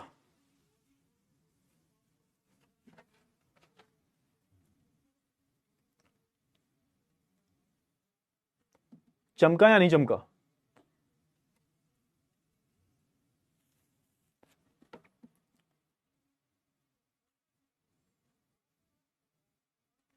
चमक गया? पक्की बात है? चलिए आगे बढ़े। पक्का आगे बढ़े? चलिए आगे बढ़ते हैं, है ना। तो ये सारी चीजें जो हमने समझा दी।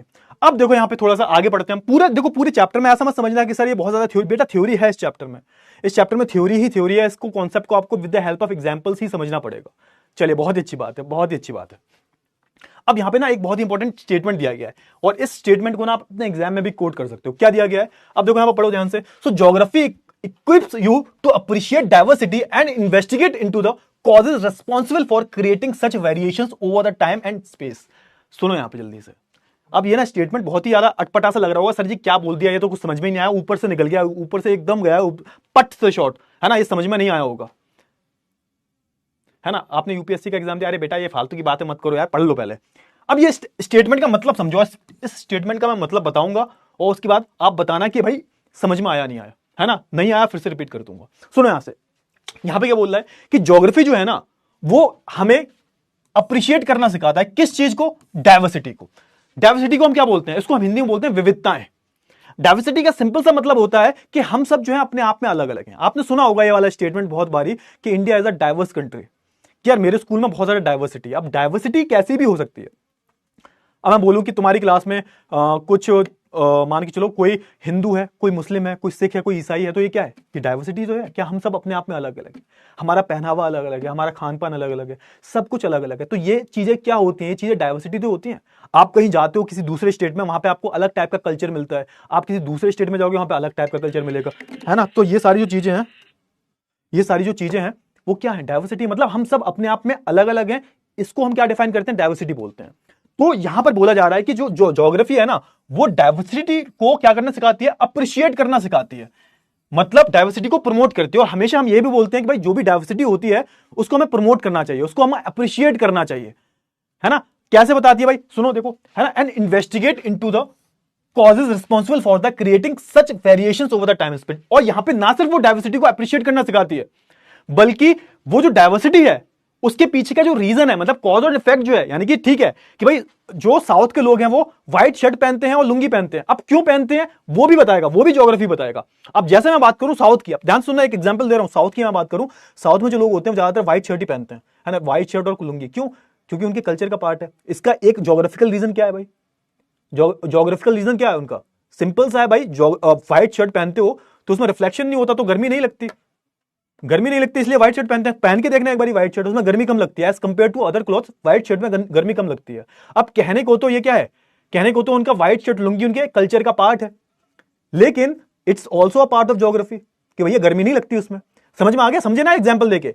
मैं बात करूं कि अगर आप नॉर्थ में जाओगे, नॉर्थ में कश्मीर में चले जाओ आप, कश्मीर में, हिमाचल में, तो यहां पे आपको जो पहनावा मिलेगा वो थोड़ा सा अलग मिलेगा। यहां पे लोग मोटे कपड़े पहनते हैं, है ना, वूलन वाले, क्योंकि वहां पे सर्दी पड़ती है। अब कहने को क्या है भाई, कहने को तो ये ज्योग्राफी का पार्ट है भाई, सर्दी पड़ती है इसलिए वूलन वाले कपड़े पहनते हैं, लेकिन वहां पे आप देखोगे वो उनके कल्चर का पार्ट बन चुका है। तो यहां पे वही बात बोली गई है। सुनो यहां पे दोबारा से पढ़ो statement, geography equips you to the appreciate diversity and investigate into the causes responsible for creating such variation. मतलब जो भी वेरिएशन क्रिएट हुए हैं, कि मतलब हम नॉर्थ के जो लोग हैं वो अलग हैं, है ना, हम साउथ के जो लोग हैं वो थोड़े से अलग हैं, है ना, ये जो इधर वाले जो लोग हैं वो अलग हैं, यहां के जो लोग हैं वो अलग हैं। ये क्या है भाई? ये सब क्या है? ये सब जो है क्या है? ये सब जो है डाइवर्सिटी है। ये सब क्या है भाई? ये सब जो है डाइवर्सिटी है ना। अब ये डाइवर्सिटी क्यों है ना, यहां पे आता है मेन जो क्वेश्चन मार्क जो आता है, ये है क्यों, इसके कॉज क्या है, तो वो भी हमें कौन बताता है? वो भी हमें, मतलब जो time, with the time, over the time और स्पेस, कि किसी भी आप जगह पे खड़े हो और किसी भी टाइम पे खड़े हो, विद द टाइम मतलब टाइम के अकॉर्डिंग भी चेंज आए ना, जैसे जैसे टाइम आगे बढ़ा है बहुत सारे चेंजेस आए हैं। और स्पेस का मतलब क्या, यहां पे जगह से है कि किसी जगह पे कुछ हो रहा है, किसी जगह पे और कुछ हो रहा है। तो विद द टाइम और स्पेस जो भी टाइम टाइम पर चेंजेस आए हैं, है ना, जो भी टाइम टाइम पे चेंजेस आए हैं, उस चेंज के लिए रिस्पॉन्सिबल कौन है, वो भी हमें जो है कौन बताता है? ज्योग्राफी बताता है। समझ में आया या नहीं आया? बताओ, फटाफट से बताओ, फटाफट से बताओ, हाँ या ना, जल्दी से। चमका या नहीं चमका? बताओ बताओ। अरे बेटा हिंदी तो बोल रहा हूं मैं, कौन सा फारसी बोल रहा हूं भाई, हिंदी में तो बोल रहा हूं मैं। हाँ लेकिन स्लाइड्स जो है वो इंग्लिश में ही आपको मिलेंगी।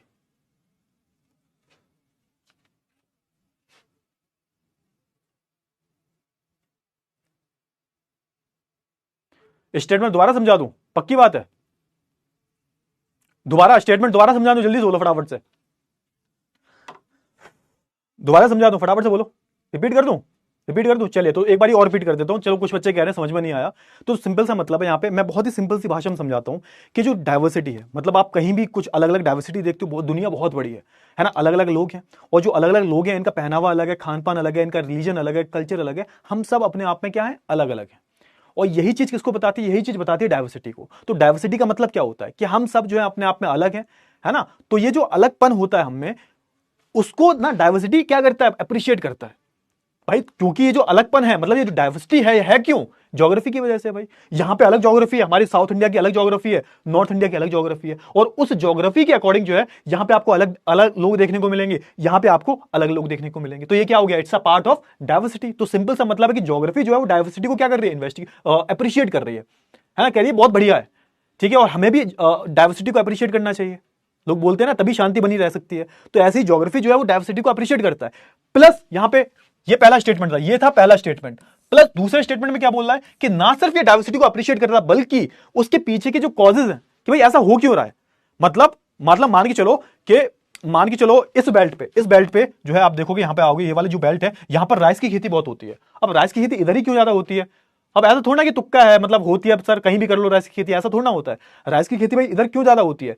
क्योंकि यहां पे पानी ज्यादा आता है, और राइस को क्या चाहिए होता है? पानी चाहिए होता है। तो यहां पे आप देखोगे, यहां पे राइस की खेती, इस वाली बेल्ट पे बहुत ज्यादा खेती जो है देखने को मिलती है, राइस की, चावलों की, धान की। तो इसके पीछे क्या है? सिंपल सा मतलब है, ज्योग्राफिकल रीजन है, ठीक है ना। तो यहां पे याद रखना, क्योंकि यहां पे राइस के लिए पानी बहुत चाहिए होता है, और पानी यहां पे क्या से मिलता है? यहां पे क्या है? यहां पे बहुत सारा समुद्र है ना, तो यहां पे बारिश होती रहती है, ठीक है। तो यहां पे बोला जा रहा है कि ना सिर्फ ज्योग्राफी डाइवर्सिटी को अप्रिशिएट करता है, बल्कि जो चीजें हो रही हैं उसके पीछे रीजन क्या है, कॉज एंड इफेक्ट क्या है उसका, वो भी हमें कौन बताता है? विद द टाइम और विद द स्पेस, वो हमें ज्योग्राफी ही बताती है। समझ में आ गया? बताइए जल्दी से फटाफट से, है ना। अरे अब तो समझ में आ गया होगा, कोई दिक्कत नहीं है। नहीं समझ में आए एक बारी फिर से लेक्चर देख लेना, है ना, और ना समझ में आए तो कल के लेक्चर में डाउट पूछ लेना, ठीक है। क्लियर हुआ? चलिए बहुत ही अच्छी बात है ना। देखो पूरा थ्योरी है, कुछ भी अलग नहीं है। है ना। अब यहां पे एक अगला स्टेटमेंट दिया हुआ है, आप अपनी एनसीईआरटी पढ़ोगे ना तो यहां पे एक अगला स्टेटमेंट दिया हुआ है, अर्थ इज आवर होम। तो ये तो बहुत ही सिंपल सा स्टेटमेंट है, अर्थ हमारा घर कैसे है भाई, हम अर्थ पे ही तो रह रहे हैं, है ना। आपका घर है, क्यों आपका घर है, क्योंकि वो आपके नाम पे है, लेकिन आपका घर कहां पर बना हुआ है, इस प्लेनेट अर्थ पे ही तो बना हुआ है। तो यहां पे वही बात की है, earth is our home, it is also the home of many other creatures big small.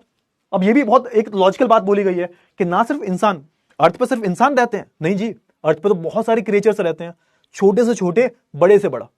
ये सारे क्रिएचर्स जो रहते हैं कहां रहते हैं, ये सारे जो क्रिएचर्स रहते हैं वो हमारे प्लेनेट अर्थ पे ही रहते हैं। कहां रहते हैं, हमारे प्लेनेट अर्थ पे ही वो सारे जो क्रिएचर्स हैं वो रहते हैं, है ना। Big small which live on the earth and sustain, which live on the earth and sustain. तो यहां पे सुनो एक मिनट, थोड़ा ये काट देना। हाँ, हमारे अर्थ, प्लेनेट अर्थ पे बहुत सारे क्रिएचर्स रहते हैं, ह्यूमन बींग्स रहते हैं, और वो अर्थ पे रहते हैं और अर्थ पे अपनी लाइफ के लिए वो सस्टेन करते हैं। जैसे इंसानों ने क्या किया, इंसानों ने तो यही किया है ना कि अपने हिसाब से टेक्नोलॉजी को डेवलप कर लिया और वो सस्टेन कर रहे हैं। बाकी के जो दूसरे जानवर हैं वो भी तो यही कर रहे हैं। उन्होंने क्या किया, उन्होंने जो है इस अर्थ पे रहना सीख लिया है। अर्थ क्योंकि हमारा घर है तो अर्थ पे सस्टेन करना जो है हमने सीख लिया है। वैसे ही जानवरों ने भी अर्थ पे सस्टेन करना सीख लिया है। तो पहले स्टेटमेंट का आप मतलब देखो कि earth is our home, it is also the home of many other creatures big and small. बच्चों की तरह समझा रहा हूं यार, अब तो समझ जाओ यार, बिल्कुल बच्चों की तरह है। इंग्लिश की हिंदी कर रहा हूं मैं, लेकिन थोड़ा सा और डीप में जाएंगे हम लोग, क्लियर है ना। चलिए सो देखो, अब अगला स्टेटमेंट पढ़ो, it has variations in it's physical features. अब ये स्टेटमेंट मैंने आपको 10 बार ही बोल दिया ऑलरेडी।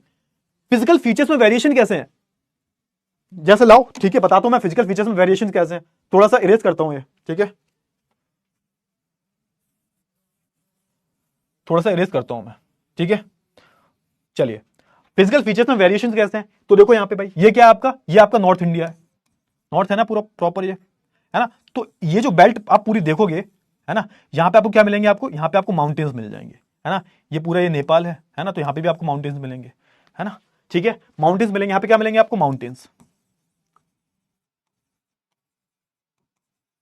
यहां पे माउंटेन्स मिल जाएंगे आपको, ठीक है। ये क्या है भाई, ये जैसे माउंटेन्स से थोड़ा नीचे आओगे, यहां पे क्या मिल जाएंगे आपको, प्लेन्स मिल जाएंगे, ठीक है, समझ में आ गया। चलिए यहां पे आपको पूरा प्लेन्स मिल जाएंगे। अब आप थोड़ा सा नीचे आओगे तो देखो यहां पे क्या मिलेंगे आपको, ये देखो, ये आपको ये यहां पर और ये यहां पर क्या मिल जाएंगे आपको, तो ये है हमारे वेस्टर्न घाट्स, और ये क्या है हमारे, ये है ईस्टर्न घाट्स, ठीक है, क्लियर हुआ। अब यहां पे जब आप आओगे, ये पूरा जो रीजन है ये वाला पूरा, ये क्या है भाई, ये प्लेट्यूज है, ये क्या है, ये प्लेट्यूज है, क्लियर हुआ, क्लियर हुआ, ये प्लेट्यूज है, क्लियर हुआ। अब यहां पे जब आप आओगे, ये क्या, ये राजस्थान है, तो यहां पे क्या मिल जाएंगे आपको, यहां पे डेजर्ट्स मिल जाएंगे आपको, क्लियर हुआ। अब ये क्या है, यही तो भाई फिजिकल वेरिएशंस हैं।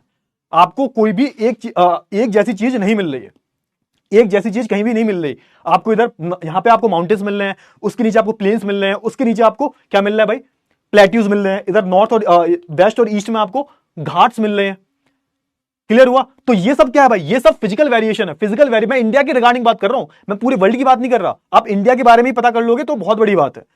थोड़ा सा एक एग्जांपल ले रहा हूं। मैंने क्या बोला, मैंने बोला इस पूरे चैप्टर में एग्जांपल्स ही पढ़ेंगे। तो मैंने बोला कि भाई जैसे क्या, दोबारा सा स्टेटमेंट पढ़ो, it has a variation in its physical features. तो ये सिर्फ इंडिया की बात नहीं कर रहा, ये पूरी दुनिया की बात कर रहा है। लेकिन मैं सिर्फ एग्जांपल किसका ले रहा हूं, इंडिया का। क्यों, क्योंकि हम इंडिया में रह रहे हैं ना, तो इंडिया के एग्जांपल आप अच्छे से रिलेट कर पाओगे, है ना। तो it has a variation in its physical features, तो इसका मतलब क्या था, इसका मतलब यही था कि आपको हर जगह जो है चीजें आपको अलग मिलेंगी। समझ में आया, हाँ बिल्कुल बेटा, क्लियर हुआ। बताओ जल्दी से, मजा आ रहा है या नहीं आ रहा है, बताओ तो पहले, है ना। मजा तो आ रहा होगा ना, मेरे को पता थोड़ा सा चैप्टर बोरिंग सा है, लेकिन मैं ट्राई कर रहा हूं कि आपको थोड़ा सा इंटरेस्ट है इस चैप्टर में।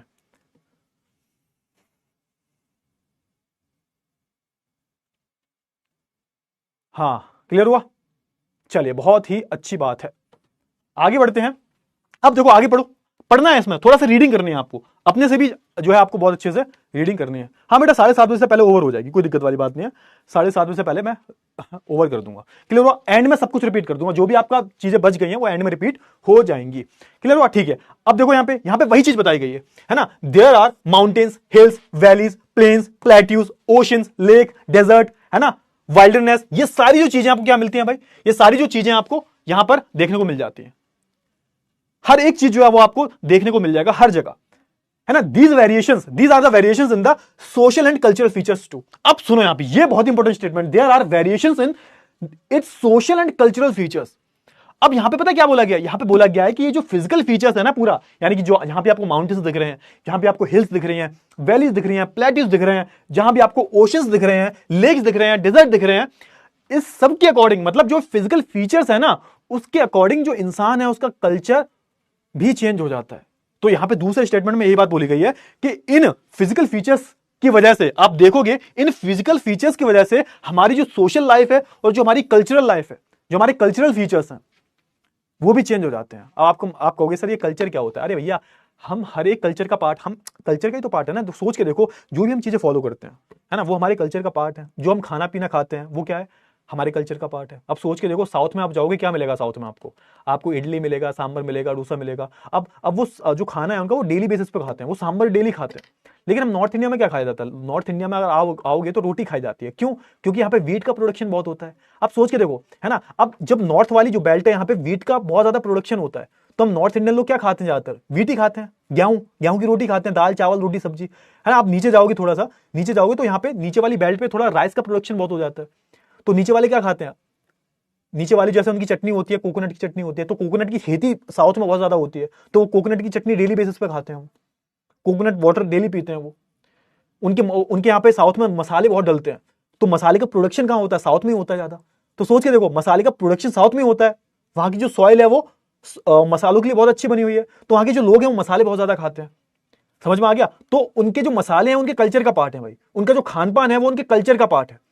अब कल्चर का पार्ट कैसे बना? क्योंकि वहां की जो क्लाइमेट है, वहां का जो वेदर है, वो उस फसल के लिए, जो वो क्रॉप है उसके लिए बहुत ज्यादा बेनिफिशियल है, तो वो वहां पे क्रॉप उग रही है। क्यों? बिकॉज ऑफ द ज्योग्राफी, वहां की क्लाइमेट ही ऐसी है कि वो क्रॉप सिर्फ वहीं पे उग सकती है। लेकिन बाद में क्या हुआ? बाद में लोगों ने उसको अपने कल्चर का पार्ट बना लिया।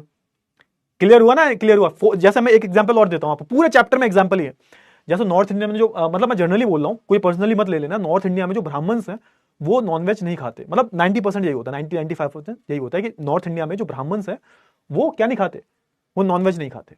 लेकिन अगर आप साउथ में जाओगे, यानी कि आप इस वाली बेल्ट में जाओगे, ये जो सदर्न वाली बेल्ट है, ये जो पूरी बेल्ट है, ये पूरी जो बेल्ट है साउथ वाली, इसमें आप जाओगे, अब यहाँ पे जो भी ब्राह्मण्स वगैरह हैं ये मीट खाते हैं। मीट मतलब नॉनवेज खाते हैं, है ना। स्पेशली किसकी बात करें हम? ओशन फूड की बात करें, ओशन फूड की बात करें। अब सोच के देखो, यहां पे क्या है? यहां पे ओशन है ना, यहां पे ओशन है ना। इधर क्या है? अरेबिक ओशन है, इधर इंडियन ओशन है, इधर बे ऑफ बंगाल है। अब ओशन में क्या होते हैं? ओशन फूड मिलेंगे आपको, मछली वगैरह, फिश वगैरह कहां मिलते हैं? फिश क्रैब वगैरह ये सब कहां मिलते हैं? आपको ओशन में मिलते हैं। तो आप देखोगे साउथ के जो लोग हैं ना, वो ओशन फूड बहुत खाते हैं, सी फूड बहुत खाते हैं। सी फूड लिख सकते हो आप, सी फूड, है ना। अब कहने को तो भाई, कहने अब सोच के देखो, सी फूड कौन खा रहे हैं? साउथ क्या खा रहे हैं? अब नॉर्थ में आपने सुना है कभी? नॉर्थ में, नॉर्थ इंडिया में, उत्तर प्रदेश, यूपी में, बिहार में, मध्य प्रदेश में, यहां पे कोई सी फूड खा रहा है? अरे भैया, वहां पे कहां समुद्र है यार?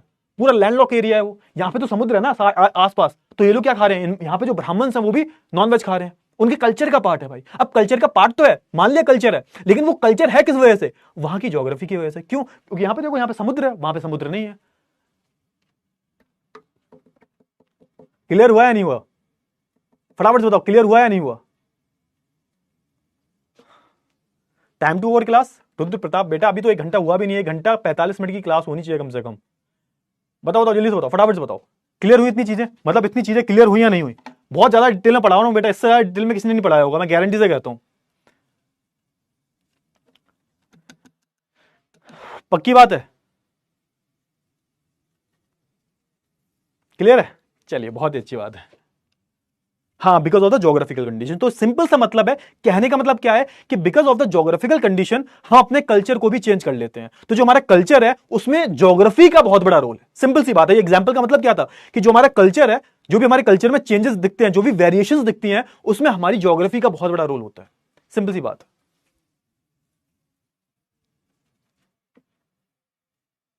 भैया आप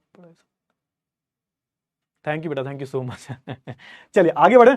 हाँ, this variations provide a clue to understanding of the relationship between the physical environment and the social feature. ये बहुत इंपॉर्टेंट स्टेटमेंट है। तो इस स्टेटमेंट का मतलब मैंने ऑलरेडी आपको बता दिया है, क्या बोल रहा है ये देखो, है ना। This variations provides a clue to understanding of the relationship between physical environment and social and cultural features. So यहां पे सिंपल सा बोला गया है कि ये जो रिलेशन है ना, जो वेरिएशन है, मतलब ये जो हमारे कल्चर में वेरिएशन है, किसकी वजह से?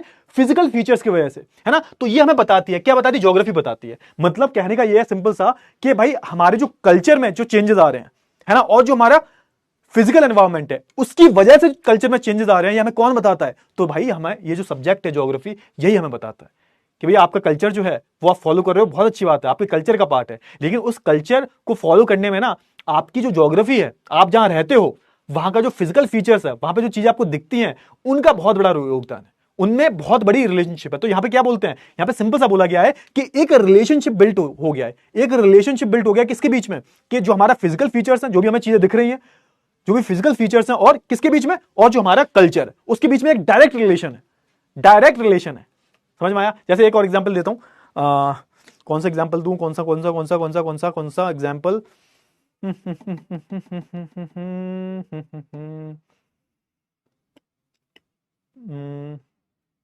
हाँ, जैसे वाइन की हम बात करें, वाइन, है ना, जो वाइन होती है, जो जैसे जो वाइन जो है वो यूरोप में उनके कल्चर का पार्ट है।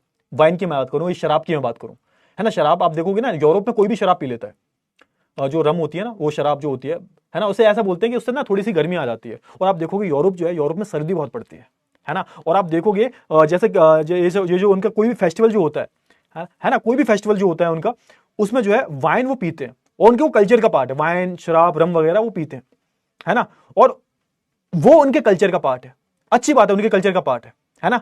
लेकिन आप ये बताओ कि वहां पर ठंड बहुत ज्यादा पड़ती है, इसकी वजह से वो थोड़ा थोड़ा लगा लेते हैं, एक दो हल्के हल्के, है ना। तो ये ज्योग्राफिकल कारण हो गया कि वहां पे ठंड बहुत पड़ती है, ठंड में पी लेते हैं थोड़ा सा, तो गर्मी आ जाती है थोड़ी सी, है ना। तो थोड़ा सा मतलब जस्ट मैं थोड़ा चीजों को सिंपल कर रहा हूं कि यूरोप में जो वाइन है, जो शराब है, वो उनके कल्चर का पार्ट है। अच्छी बात है, कल्चर का पार्ट तो है ही, लेकिन उसके पीछे कारण क्या है? अरे भैया यूरोप में ठंड बहुत पड़ती है, तो वो वहां पे क्या आ गई? वहां पे ज्योग्राफी आ गई, तो वहां पे फिजिकल फीचर्स आ गया उनका। उन दोनों में रिलेशन है ना। कल्चर का पार्ट कैसे है? क्योंकि भाई वहां पे ठंड बहुत ज्यादा पड़ती है, सिंपल सा है ना। हाँ, और इंडिया में exactly, in India drinking alcohol is considered taboo. Exactly बेटा, मैं इंडिया की बात करूं और मैं बात करूं किसकी भाई? ये जो पूरा हमारा सेंट्रल एशिया है ना, जैसे सऊदी अरेबिया, है ना, ईरान, इराक वगैरह, यहां पर भी गलत माना जाता है शराब को पीना। आपको पता होगा इस्लाम में थोड़ा हराम होता है शराब पीना। क्यों होता है? क्योंकि भाई वहां पे गर्मी पड़ती है यार, वहां पे कौन पिएगा शराब। लेकिन अगर थोड़ा सा आप ऊपर जाओगे, रशिया में जाओगे, थोड़ा सा आप ऊपर निकल जाओगे, यानी कि ये जो हमारा सब टेम्परेट, हाँ, तो हमारा जो इक्वेटर है, इक्वेटर से ऊपर जैसे जैसे बढ़ोगे आप, जैसे जैसे आप टॉपिक ऑफ कैंसर से ऊपर जाते जाओगे, तो यहां पे पूरे यूरोप के जितने भी नेशन हैं वो आते हैं। रशिया भी यहीं पर आता है, तो रशिया में तो भाई -40 डिग्री टेम्परेचर रहता है, तो यहाँ पे पीते हैं, उनके कल्चर का पार्ट है। लेकिन वहां पे ज्योग्राफिकल कारण क्या है? क्योंकि वहां पे ठंड बहुत ज्यादा पड़ती है, सिंपल सी बात है। तो थोड़ा सा आपको एग्जाम्पल ध्यान में रखने हैं। क्लियर हुआ ना? क्लियर हुआ? चलिए, बहुत अच्छी बात है। अब देखो, अब यहां पे आ जाओ थोड़ा सा, अब यहां पे थोड़ा मजा आएगा और हम चीजें देखेंगे, यहां पे थोड़ा जानने की कोशिश करेंगे। हाँ बेटा, पोल भी आएगा, पोल आएगा, बिल्कुल पोल आएगा, पोल आएगा, बिल्कुल आएगा पोल। हाँ, तुर्किश, इस्तांबुल, इराक, ईरान वगैरह यहां पे नहीं पीते बेटा। स्टार्ट 2-3 लेक्चर लग जाएंगे ज्योग्राफी के।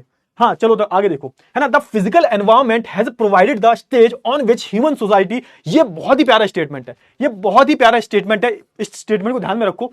The physical environment has provided the stage on which human societies enacted the drama of their creative skills with the tools and techniques which they invented and evolve in the process of their cultural development। अब ये क्या statement है? बहुत ही प्यारा statement है, मेरे को पता है आपके ऊपर से गया होगा। सिंपल सी यहां पे बात बोली गई है कि मैंने अभी स्टार्ट में क्या बताया था, अर्थ इज आवर होम, है ना। तो अर्थ अपना क्या एक होम है ना। और जो ह्यूमन बींग्स है और जो अदर लिविंग क्रिएचर है, क्या कर रहे हैं? ये एक ड्रामा कर रहे हैं। ड्रामा यहां पे मतलब, ड्रामा का मतलब वो वाला ड्रामा नहीं है, जैसे एक स्टेज होती है ना, यानी कि हमने अर्थ को यहां पे क्या बोला है? अर्थ को यहां पे हमने स्टेज बोला है। हमने क्या बोला है? यहां पे थोड़ा सा देखो, यहां से आपको समझ में आ जाएगा। अर्थ को हमने क्या बोला? यहां पे स्टेज बोला है। स्टेज मतलब परफॉर्म करने वाली stage, performing stage, performing stage बोला हमने। यानी कि यहां पर परफॉर्म कौन कर रहा है? यहां पर ह्यूमन बींग्स परफॉर्म कर रहे हैं। ह्यूमन बींग, ह्यूमन बींग्स जो है परफॉर्म यहां पे कर रहे हैं, और प्लस जो लिविंग क्रिएचर्स और भी,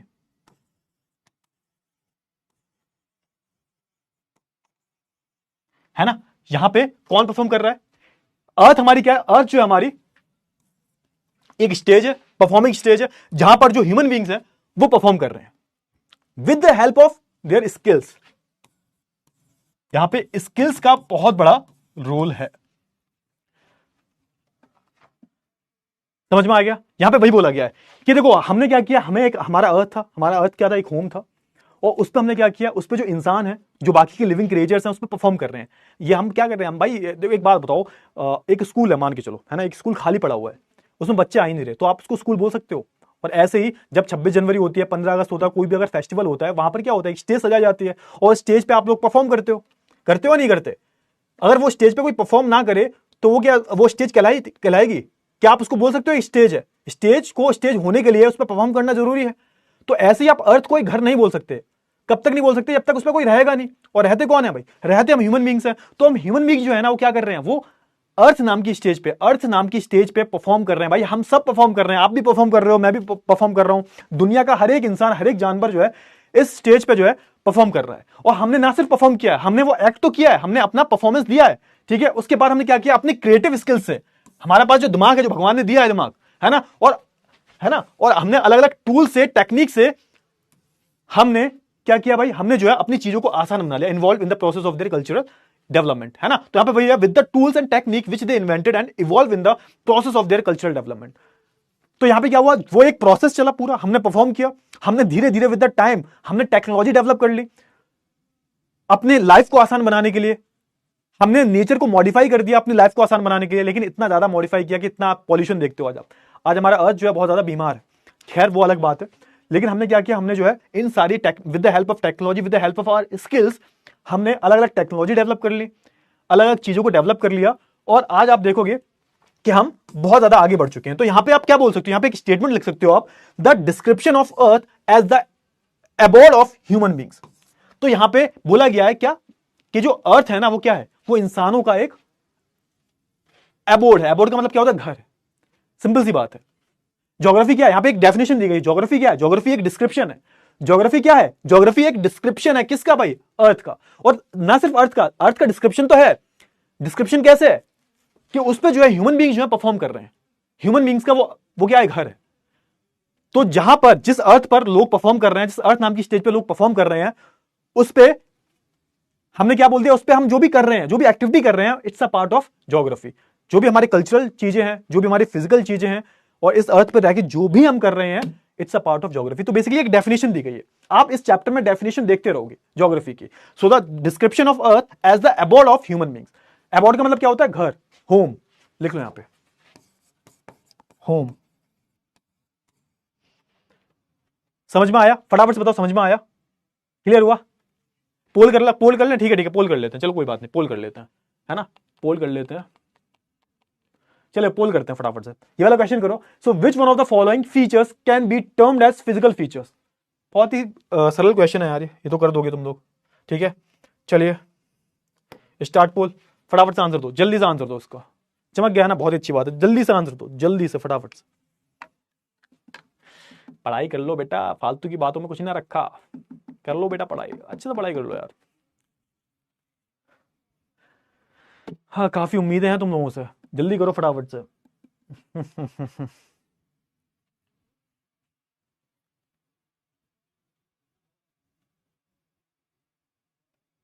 थैंक यू बेटा, थैंक यू सो मच। चले चले चले। कर लिया होगा ना? अरे टर्म एज फिजिकल फीचर्स यार, फिजिकल फीचर की बात हो रही है यहाँ पे, किसको आप फिजिकल फीचर में काउंट कर सकते हो, बताओ बताओ भाई, बताओ जल्दी से बताओ फटाफट से। ठीक है चलिए, तो ऑप्शन नंबर, मेरे हिसाब से ऑप्शन देखो, option number C is the right answer, option number C is the right answer. यार एक बात बताओ, पोर्ट को किसने बनाया है? पोर्ट को इंसानों ने बनाया है।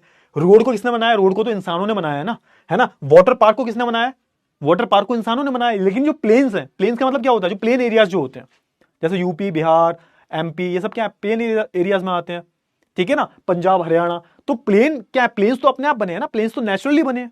तो यहां पे किसकी बात हो रही है? फिजिकल फीचर्स की बात हो रही है, यहां पे इंसानों की बनाई हुई चीजों की नहीं बात हो रही। तो option number C is the right answer. तो सी पे क्लिक करते हैं हम, ठीक है। Show result 70%। यार एक बात बताओ, ये बहुत इजी क्वेश्चन था, बहुत ही, मतलब ये ऐसे क्वेश्चन एग्जाम में भी नहीं पूछे जाते आजकल तो। और ये क्वेश्चन गलत क्यों कर रहे हो तुम लोग, हैं? गलत क्यों कर रहे हो? Option number C is the right answer, ठीक है। चलिए आगे बढ़े, आगे बढ़ते हैं, एक और कर लेते हैं क्वेश्चन। चलिए, so what do we study under physical geography? Physical geography में हम क्या पढ़ते हैं? ये क्वेश्चन गलत नहीं होना चाहिए, बताओ फटाफट से, फटाफट से बताओ जल्दी से।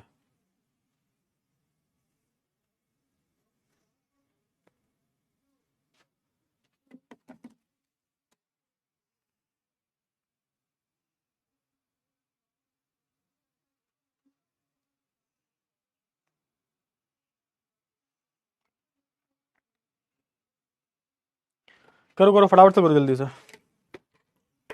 एक मिनट में आया, अभी पानी पी लूं जरा।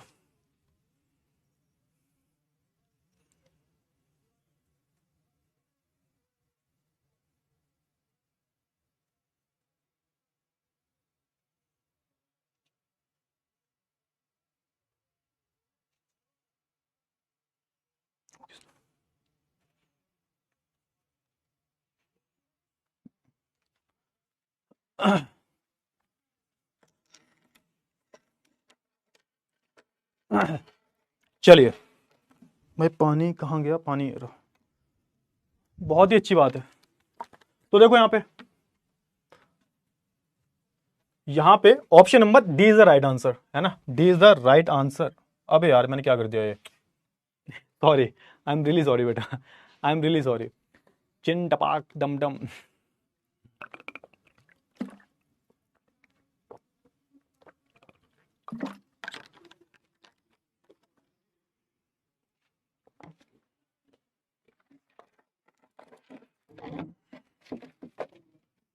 Option number D is the right answer, option number D is the right answer, ठीक है। यार थोड़ा सा और पढ़ लेते हैं यार, अभी 1 घंटा ही हुआ है, इतनी जल्दी मत भागो यार, बहुत बड़ा चैप्टर है और कंप्लीट भी करवाना है, ठीक है। अब ये हो गया, अब देखो अब बहुत सिंपल सिंपल चीजें आएंगी, उनको थोड़ा देख लेते हैं और पढ़ाना है। आप रेडी हो ना?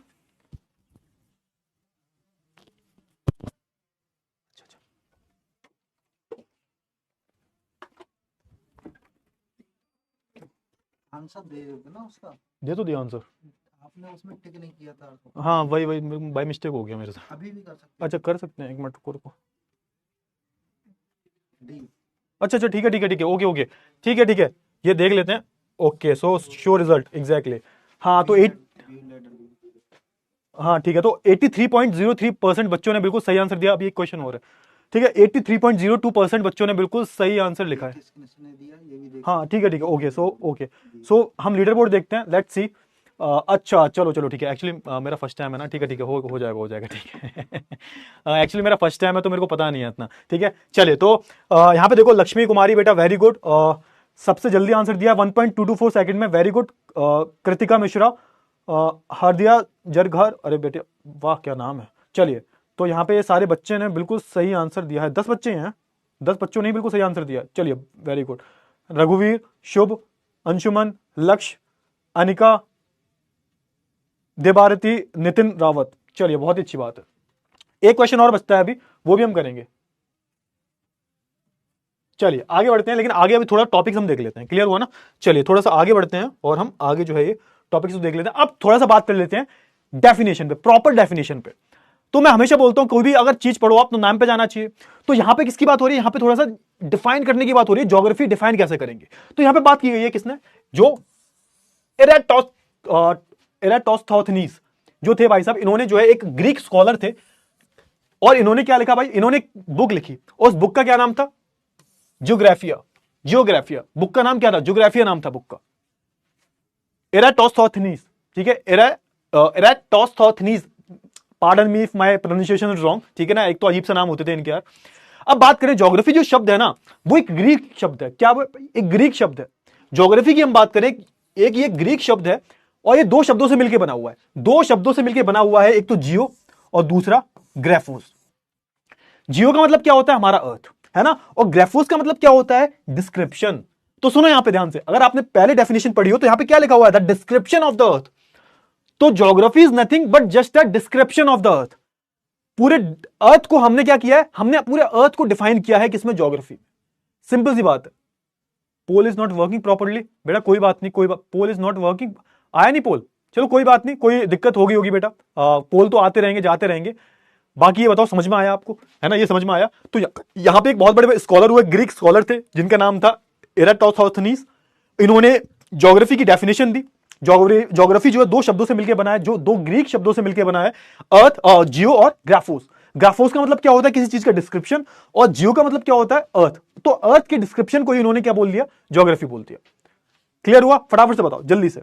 सम scholars defined geography as the description of the earth as the एडोब ऑफ ह्यूमन बींग्स। अब यहां पे जब आप बोलते हो ना डिस्क्रिप्शन ऑफ द अर्थ, ये डेफिनेशन अधूरी डेफिनेशन है, आपको एक चीज और ऐड करनी पड़ेगी। क्या ऐड करना पड़ेगा, अभी बहुत सारी चीजें ऐड करनी पड़ेंगी। इसमें उन्होंने क्या बोल दिया, बहुत सारे स्कॉलर्स जो है उन्होंने बोला कि नहीं, डिस्क्रिप्शन ऑफ द अर्थ क्या एक इनकंप्लीट डेफिनेशन है, आपको यह भी लिखना पड़ेगा adobe of the human being.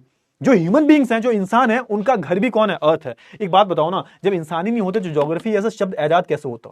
ये जो ज्योग्राफी पढ़ रहे हो सब कुछ ना कुछ इंसानों ने ही तो लिखा हुआ है, तो इंसानों को तो आपको इंक्लूड करना बनता है ना। तो आपने सिर्फ इतना बोल दिया डिस्क्रिप्शन ऑफ अर्थ, तो ये नहीं होगा ना, आपको प्लस साइड में ये भी लिखना पड़ेगा adobe of the human being. मतलब हम जो इंसान है, इनका घर भी क्या है, अर्थ है। और जो चीजें इतनी बनाई हैं हमने, जो भी चीजें इतनी भी बनाई हैं, XYZ जो भी आपको दिखता है, तो उसमें इंसानों का भी बहुत बड़ा रोल है। एडोब मतलब बेटा घर, एडोब का मतलब दीक्षा बेटा, एडोब का मतलब होता है घर, होम। इंसानों का घर है हमारा अर्थ, सिंपल सी बात है। क्लियर हुआ, जल्दी से बताइए फटाफट से, चीजें क्लियर हुई।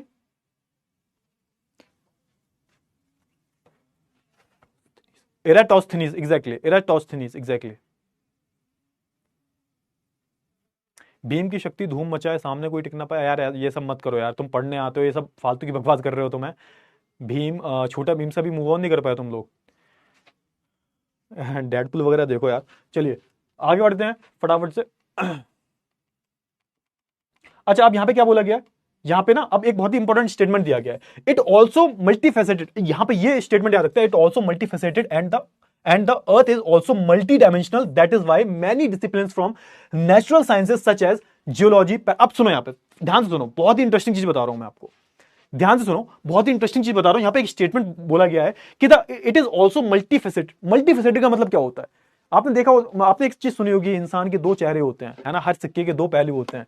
ये सुना है कि इंसान अंदर से कुछ और होता है, बाहर से कुछ और होता है। तो ये सेम जो चीज है ना, वो ज्योग्राफी पे भी अप्लाई होती है ना। तो हम बात करें, ज्योग्राफी जो है एक मल्टीफेसेटेड सब्जेक्ट है ना, और एक मल्टी डायमेंशनल भी है। मतलब आप एक चीज को जो है अलग अलग तरीके से इस्तेमाल करते हो। जैसे मैं बात करूं, जब एक शब्द आता है, क्या नाम है उसका, डिप्रेशन। अब डिप्रेशन का अगर मैं पूछूं, तो डिप्रेशन का अगर मैं ज्योग्राफी में पूछूं तो क्या आप बताओगे, डिप्रेशन का मतलब होता है गड्ढे। और वही डिप्रेशन का मैं इको वाले स्टूडेंट से पूछूं तो क्या बताएगा, इको वाला स्टूडेंट क्या बताएगा कि भाई डिप्रेशन का मतलब होता है मंदी आना। क्लियर हुआ ना। अब मैं डिप्रेशन का मतलब साइकोलॉजी के स्टूडेंट से पूछूं, क्या बताएगा कि भैया जब कोई इंसान बहुत ज्यादा सोच विचार कर रहा है, या फिर आप बोल सकते हो बहुत ज्यादा परेशान है, टेंशन में है, उसको हम डिप्रेशन बोलते हैं। तो हर एक चीज के जो है अलग अलग मतलब होते हैं, सेम वर्ड है पर उसके मतलब अलग अलग है। तो उसका मतलब क्या हुआ, मल्टी डायमेंशनल। और मल्टीफेसेटेड का मतलब क्या हुआ कि हम जो है ज्योग्राफी में अलग अलग चीजों का इस्तेमाल कर रहे हैं। मतलब ऐसा नहीं है कि ज्योग्राफी किसी एक जगह तक लिमिटेड है, उसके अलग अलग चेहरे। मतलब हम ज्योग्राफी को अलग अलग सब्जेक्ट से रिलेट कर सकते हैं। एक एग्जांपल दूं, बहुत ही अच्छा एग्जांपल।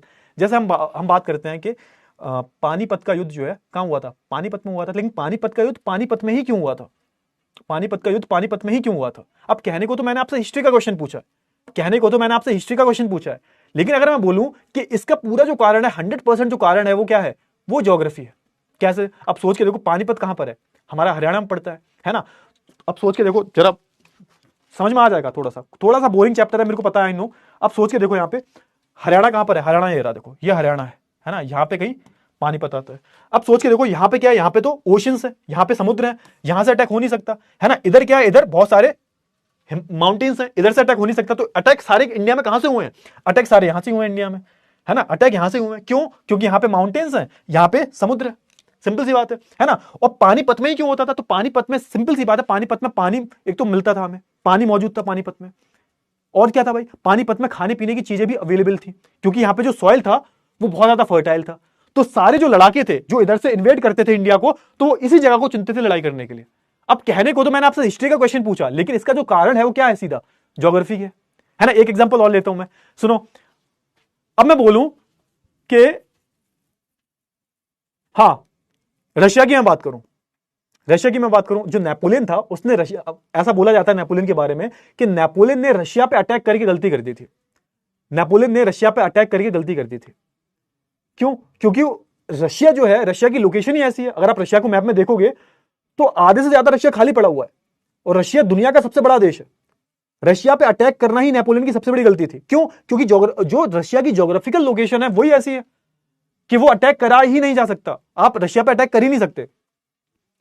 आधे से ज्यादा रशिया जो है वहां पे -40-45 डिग्री टेम्परेचर रहता है, और नेपोलियन ने यही सेम डिग्री गलती करी। अगर नेपोलियन रशिया पे अटैक नहीं करता तो शायद आज हिस्ट्री कुछ अलग होती। अब कहने को तो मैं हिस्ट्री पढ़ा रहा हूं आपको, लेकिन ये डायरेक्ट रिलेटेड किससे है? डायरेक्ट ये ज्योग्राफी से रिलेटेड है ना। अरे मैं वही तो, अरे चैप्टर ही तो पढ़ा रहा हूं भाई, मैं चैप्टर ही पढ़ा रहा हूं। मैं क्या कर रहे हो भाई, तुम चैप्टर ही तो पढ़ा रहा हूं मैं, ठीक है। तो इसलिए यहां पे एक शब्द का इस्तेमाल किया गया है कि it is also multifaceted and multi dimensional, है ना। मल्टीफेसेटेड कैसे है कि हम इसको अलग अलग सब्जेक्ट से जो है रिलेट करके पढ़ सकते हैं।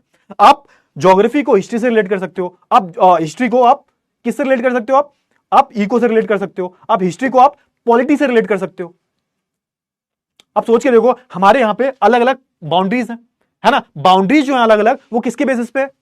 ज्योग्राफिकल लोकेशन के बेसिस पे। आप सोच के देखो ना, उत्तराखंड जो है वो यूपी का पार्ट हुआ करता था, उत्तराखंड यूपी का पार्ट हुआ करता था, लेकिन आज उत्तराखंड एक अलग स्टेट है। क्यों? क्योंकि उत्तराखंड की जो ज्योग्राफिकल लोकेशन है वो अलग है ना भाई, यूपी से अलग है भाई। उत्तराखंड में पहाड़ है, यूपी में थोड़ा पहाड़ है, तो ज्योग्राफिकल लोकेशन की वजह से हमने उसको अलग कर दिया। अब कहने को तो ये पॉलिटी का पार्ट है, लेकिन ये ज्योग्राफी भी इसमें आ गई ना, ज्योग्राफी का भी इन्वॉल्वमेंट हो गया इसमें। क्लियर हुआ या नहीं हुआ, फटाफट से बताओ। क्लास को एंड करें क्या? तो भाई चलिए करते हैं भाई, क्लास को एंड ही करते हैं। बाकी तो ये सारी चीजें आई होप आपको क्लियर हुई होंगी। तो यहाँ पे सिंपल सा बोल रहा है कि भाई हम जो है ज्योग्राफी को जो अदर डिसिप्लिन है, जो अदर सब्जेक्ट्स हैं, उनसे भी रिलेट कर सकते हैं, है ना।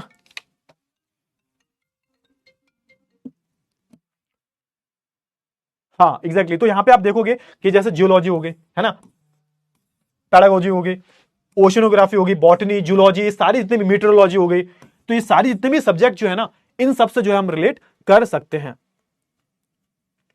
चलिए कोई बात नहीं, क्लास को एंड कर देते हैं। कोई, हाँ ठीक है एंड कर देते हैं। तो जितने भी, सिंपल सा मतलब है इसका मतलब क्या है, सिंपल सा मतलब है कि जितने भी सब्जेक्ट्स हैं उनको हम ज्योग्राफी से रिलेट कर सकते हैं, सिंपल सा मतलब है। समझ में आ गया? चलिए पोल करते हैं। हाँ चलिए, so which one of the following is the concern of geography? To find the relationship between two country, to find the relationship between two parties, to find the relationship between any two phenomena. फटाफट से answer करो उसका।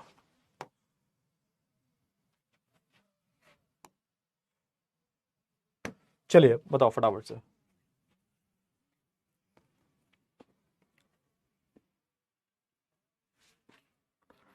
अभी and नहीं करें? चलो कोई नहीं, मेरे वैसे भी टाइम हो गया, कोई बात नहीं, 1 घंटा 15। ठीक है, लेट्स सी क्या होता है। वैसे मैं कंप्लीट ही करवाऊंगा। करो करो, तुम पोल करो तब तक।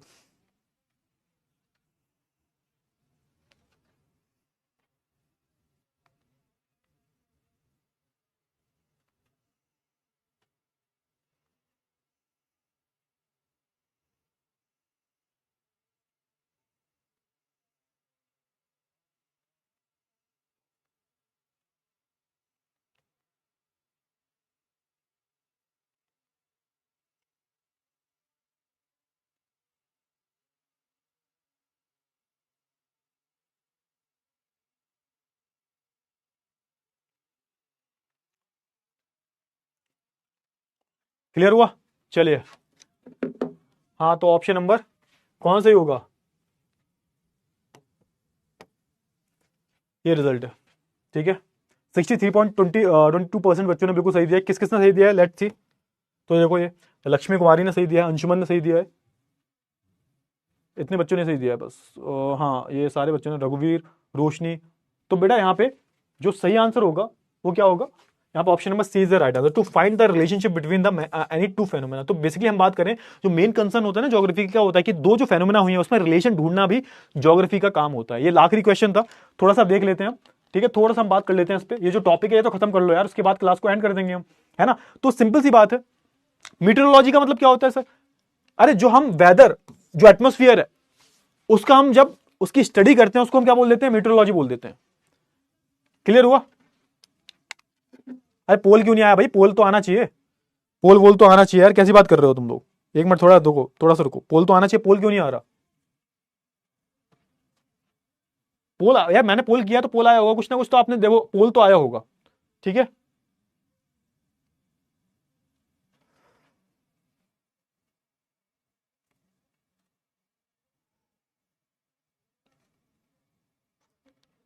ठीक है, क्लियर हुआ? तो ये सारे सब्जेक्ट्स को हम क्या कर सकते हैं? ज्योग्राफी से कनेक्ट कर सकते हैं। क्लियर हुआ ना? क्या वो सर, जियोलॉजी का मतलब क्या बेटा? जब हम रॉक की स्टडी करते हैं, the study of rock is called geology. जब हम रॉक्स वगैरह जो होते हैं, चट्टाने वगैरह जो होती है, उनकी स्टडी करते हैं, उसको हम जियोलॉजी बोलते हैं। ये सारे सब्जेक्ट्स हैं,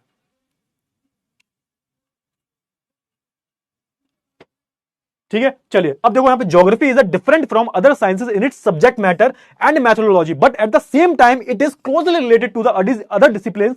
Geography derives its data base from the natural and social sciences and attempt their synthesis। अब सुनो, यहां पे बहुत इंपॉर्टेंट स्टेटमेंट दिया गया है। यहां पे बोला गया है कि देखो, ज्योग्राफी भले ही अलग है, जितने भी अलग अलग सब्जेक्ट्स हैं उनसे अलग है ज्योग्राफी, नो डाउट। ज्योग्राफी जो है सारे अदर जो सब्जेक्ट्स हैं उनसे अलग है ना। अदर जो साइंसेज हैं, जैसे मैंने इन सबकी बात की, इनसे ज्योग्राफी बिल्कुल अलग है ना। But at the same time it is closely related to the other discipline. लेकिन ऐसा नहीं है कि अलग तो है, लेकिन आप इसको कनेक्ट करके पढ़ सकते हो। सिंपल सी बात है, जैसे मैंने बोला कि हिस्ट्री अलग है, ज्योग्राफी अलग है, लेकिन आप हिस्ट्री को ज्योग्राफी से कनेक्ट करके पढ़ सकते हो। तो मैंने जो एग्जाम्पल दिया आपको रशिया वाला, और मैंने आपको एग्जाम्पल दिया पानीपत के युद्ध वाला। अब कहने को तो हिस्ट्री का क्वेश्चन था वो, लेकिन आप इससे ज्योग्राफी से रिलेट कर सकते हो। मैंने आपको स्टेट वाला एग्जाम्पल दिया, उत्तराखंड वाला, तो इसको ये कहने को तो पॉलिटी का क्वेश्चन है कि उत्तराखंड अलग स्टेट है, यूपी अलग स्टेट है। उत्तराखंड और यूपी एक टाइम पे एक ही स्टेट थे, बट उन्हें अलग कर दिया गया। क्यों? क्योंकि यहां पर जो कारण था वो ज्योग्राफिकल कारण था। तो भले ही ज्योग्राफी जो है वो अदर साइंसेस से अलग है, लेकिन आप इसको अदर साइंसेस से, अदर सब्जेक्ट से रिलेट करके पढ़ सकते हो। बेटा स्टडी ऑफ सॉइल, सॉइल की स्टडी हम करते हैं ना, उसको हम बोल देते हैं पेडागोजी। क्लियर हुआ? फटाफट से बताओ जल्दी से।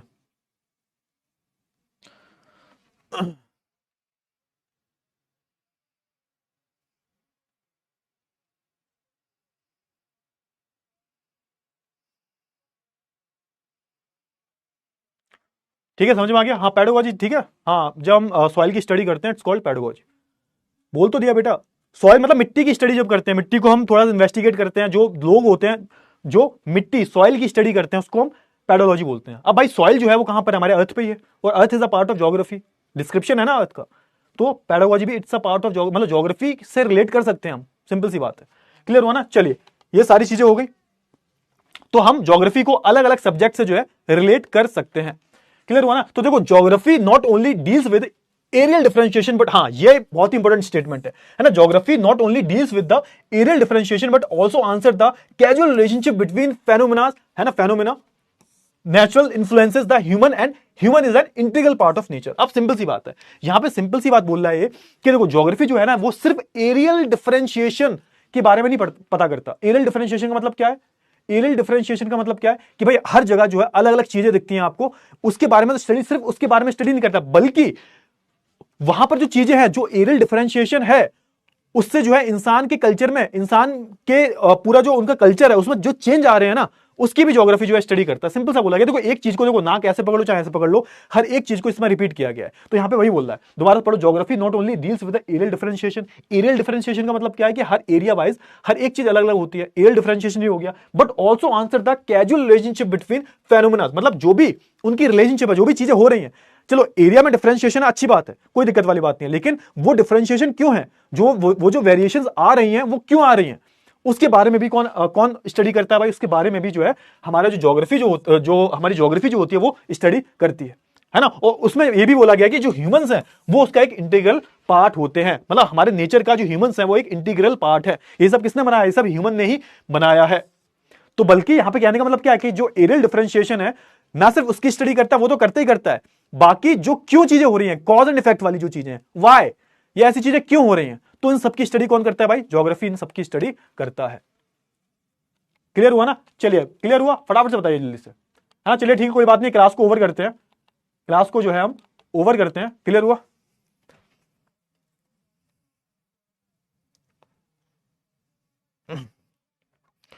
ठीक है, क्लियर हुआ? तो ओवर करें क्लास को। बेटा हम इसमें रॉक की स्टडी करते हैं शिवम, बेटा हम इसमें ना रॉक्स की स्टडी करते हैं। अच्छा मीटरोलॉजी, अच्छा ठीक है ठीक है ठीक है, इसमें हम बेटा बेसिकली हम इसमें जो ये हमारा वेदर है, वेदर कंडीशन, एटमोस्फियर जो है, इसकी स्टडी करते हैं मीटरोलॉजी में। क्लियर हुआ? वेदर कंडीशन और एटमोस्फियर की जो है स्टडी करते हैं। डाउट सेक्शन एक बार दिखाना, डाउट सेक्शन एक बार डाउट सेक्शन दिखा दो, कहां होगा डाउट सेक्शन?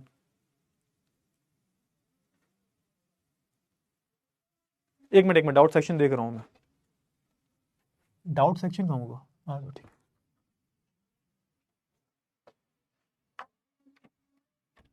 डाउट सेशन कहाँ होते हैं? अच्छा ये, ठीक है ठीक है ठीक है ठीक है, डाउट सेशन तो अच्छा अच्छा, एक मिनट देख रहा हूँ डाउट सेशन देख रहा हूँ मैं। अरे ऐसा है ना, मैं नया हूँ अभी तो मेरे को कुछ पता नहीं है, I am really sorry, but धीरे धीरे सीख जाऊंगा। ठीक है कोई दिक्कत नहीं है, मैं देख रहा हूँ डाउट्स, मेरे को पता नहीं था डाउट सेशन कहाँ आता है, कोई नहीं, धीरे धीरे सीख जाऊंगा, पहली क्लास है मेरी ठीक है बिल्कुल। चलिए तो वैष्णवी मवाई का डाउट है कि सर नोट्स ये सारे करने हैं। हाँ बेटा नोट्स आपको ये मिल जाएंगे, करने नहीं, आपको नोट डाउन नहीं करना, नोट डाउन मत करना, टाइम वेस्ट मत करना, ये आपको सारी पीडीएफ आपको जो है मिल जाएगी, आपको खुद से कुछ भी नहीं करना, बस पढ़ाई करनी है।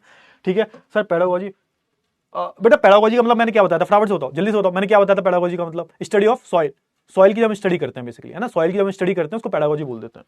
ठीक है, मीटरोलॉजी बेसिकली क्या होता है, जब ये जो हमारा एटमोस्फियर है इन सब की स्टडी हम करते हैं, एटमोस्फियर और ये सब वेदर कंडीशन वगैरह इन सब की जो स्टडी करते हैं उसको हम क्या बोल देते हैं, उसको हम मीटरोलॉजी बोल देते हैं। ठीक है शिवानी महाराज की बेटा ओशन उस टाइम पे इतनी टेक्नोलॉजी डेवलप नहीं हुई थी ना, कि बहुत सारी जो शिप्स हैं वो उतने डेवलप नहीं हुए थे, तो जितने भी सेंट्रल एशिया, जो हम बात करें सेंट्रल एशिया वाला जो पार्ट है, वहां पर नेवी इतनी डेवलप नहीं हो पाई थी, तो समुद्र से इन्विजन नहीं होते थे, है ना, तो उसी पार्ट से इन्विजन होते थे। कौन से वाले पार्ट से? तो हमारा जो नॉर्थ वेस्ट वाला पार्ट है वहीं से ही जितने भी आक्रमण है वहीं होते थे, इसलिए पानीपत में ही युद्ध होता था। समुद्र से उस टाइम उतनी नेवी जो थी, जो सेंट्रल एशिया वाला हिस्सा है जो है ना, जैसे हम बात करें अरब की, अफगानिस्तान की हम बात करें, उनकी इतनी एडवांस नेवी नहीं थी, तो वो समुद्र से अटैक नहीं कर सकते थे, सिंपल सी बात है। स्टडी ऑफ वेदर, एग्जैक्टली, हाँ एग्जैक्टली, ठीक है। चलिए ऑल सब्जेक्ट रिलेटेड टू, हाँ एग्जैक्टली, सारे जो सब्जेक्ट्स हैं वो हर एक तरीके से कहीं ना कहीं डायरेक्टली इनडायरेक्टली ज्योग्राफी से रिलेटेड है। एक्सप्लेन ऑल टर्म्स ऑफ, बेटा देखो जियोलॉजी की हम बात करें, जियोलॉजी में क्या होता है, देखो बॉटनी वगैरह होता है, उसमें क्या करते हैं, प्लांट वगैरह स्टडी करते हैं। जियोलॉजी की हम बात करें उसमें हम एनिमल्स की स्टडी करते हैं। ठीक है, तो ये सारी चीजें हो गई यार, ये तो बहुत मतलब सिंपल सी चीजें हैं यार। देखो इसका मतलब मैं ऑलरेडी बता चुका हूं आपको। जियोलॉजी का मतलब क्या होता है, जानवरों की स्टडी कर रहे हैं हम, है ना। बॉटनी का मतलब क्या होता है, प्लांट्स की स्टडी कर रहे हैं हम, सिंपल सी बात। हमें अलग Anshuman Singh, meaning of description, description का मतलब नहीं पता बेटा। जैसे मैं बोलूं किसी भी चीज को आपको बहुत विस्तार रूप में बताना है, तो वो डिस्क्रिप्शन ही तो हो जाता है। क्लियर हुआ ना? मैथोडोलॉजी नहीं है बेटा, मीटरोलॉजी है, मैथोलॉजी नहीं है, मीटरोलॉजी है, मीटरोलॉजी है, मैथोलॉजी नहीं है। वो तुम्हारे डाउट्स भी अलग होते हैं। सर अगर ज्योग्राफी डिस्क्रिप्शन ऑफ अर्थ है तो क्या हम ज्योग्राफी में स्पेस का, नहीं बेटा देखो स्पेस वगैरह जो होता है बिल्कुल पढ़ते हैं हम, एक ओवरऑल अपने बोल दिया गया, लेकिन टाइम के साथ साथ चीजें बढ़ी हैं आगे। अब जैसे हम बात करें जो पहला चैप्टर है उसमें हम क्या पढ़ेंगे, उसमें हम अर्थ के ओरिजिनेशन के बारे में पढ़ेंगे, लेकिन अर्थ के ओरिजिनेशन के बारे में, जैसे हम अर्थ की उत्पत्ति कैसे हुई उसके बारे में जानने से पहले हमें पूरी ब्रह्मांड की उत्पत्ति कैसे हुई उसके बारे में पढ़ना पड़ेगा, है ना। तो अर्थ की उत्पत्ति को जानने के लिए हमें पहले ब्रह्मांड की उत्पत्ति के बारे में पढ़ना पड़ेगा। तो स्पेस वगैरह जो है अलग टर्म है भाई, वो स्पेस साइंस का पार्ट होते हैं, वो स्पेस जो है वो ज्योग्राफी का पार्ट नहीं है। Space is not a part of geography. ठीक है, हुआ क्लियर? चलिए सर प्लेट्यू कहां से, बेटा प्लेट्यू जो होते हैं पठार होते हैं। प्लेट्यू का मतलब क्या होता है, प्लेट्यू सिंपल सा है, जो टेबल टॉप स्ट्रक्चर जो होता है ना, जो टेबल टॉप, ये ऐसा कुछ जो स्ट्रक्चर होता है उसको हम प्लेट्यू बोलते हैं। यानी कि ना तो कोई वो प्लेन एरिया है, ना वो पूरी तरह से एक पहाड़ है, जो उठा हुआ टेबल जैसा जो स्ट्रक्चर होता है उसको हम प्लेट्यू बोल देते हैं। ये हमारे कहां पर आता है, तो आप जब साउथ इंडिया में जाओगे, यहां पर जब जाओगे आप, है ना, ये साउथ इंडिया हमारा, तो यहां पे आपको जो है डिक्कन प्लेट्यू, मालवा प्लेट्यू वगैरह जो है देखने को मिल जाएंगे। इसके बारे में हम आगे पढ़ने वाले हैं डिटेल में। क्लियर हुआ? चलिए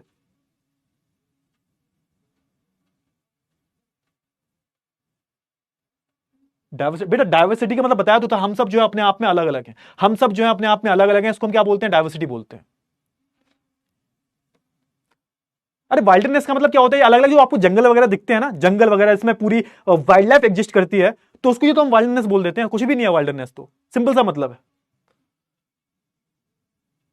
हाँ बिल्कुल बोल सकते हो बिल्कुल। स्पेस मतलब, स्पेस का यहाँ पे मतलब क्या बताया, एरिया टू एरिया जो चीजें डिफर करती हैं, स्पेस टू स्पेस का मतलब यहाँ पे एरिया के बारे में बात हो रही है कि यहाँ पे चीजें अलग हैं, वहां पे चीजें अलग, स्पेस के अकॉर्डिंग और टाइम के अकॉर्डिंग दोनों चीजें बदल जाती है, मतलब चीजें जो ज्योग्राफी हमारी बदल जाती है स्पेस और टाइम के अकॉर्डिंग, सिंपल सी बात है। But evolution of life simple सा था, हम इंसानों के बारे में बात हो रही है कि हम इंसान जो थे क्या थे भाई, जानवर थे, जानवर मतलब हम बंदर थे, और धीरे धीरे धीरे धीरे बंदर से हम क्या बन गए, इंसान बन गए। तो ये इवोल्यूशन की थ्योरी है। क्लास 10th में जो बायो है ना, उसमें चार्ल्स डार्विन की थ्योरी कुछ ऐसी ही है, उन्होंने थ्योरी दी थी बेसिकली। ठीक है सर, इंडिया बेटा, इंडियन लोकेशन वाला चैप्टर अगले क्लास में कर लेंगे, कोई दिक्कत वाली बात नहीं है बेटा। ज्योग्राफी स्टडी क्यों करनी चाहिए बेटा, हम सब इसका पार्ट है, एक तो आप ह्यूमैनिटीज के स्टूडेंट हो, geography is a compulsory mandatory subject, तो आपको पढ़ना पड़ेगा। दूसरा ज्योग्राफी जो आप आसपास जो भी देखते हो ना, वो सब ज्योग्राफी का ही पार्ट है, तो पढ़ना क्यों नहीं है आपको।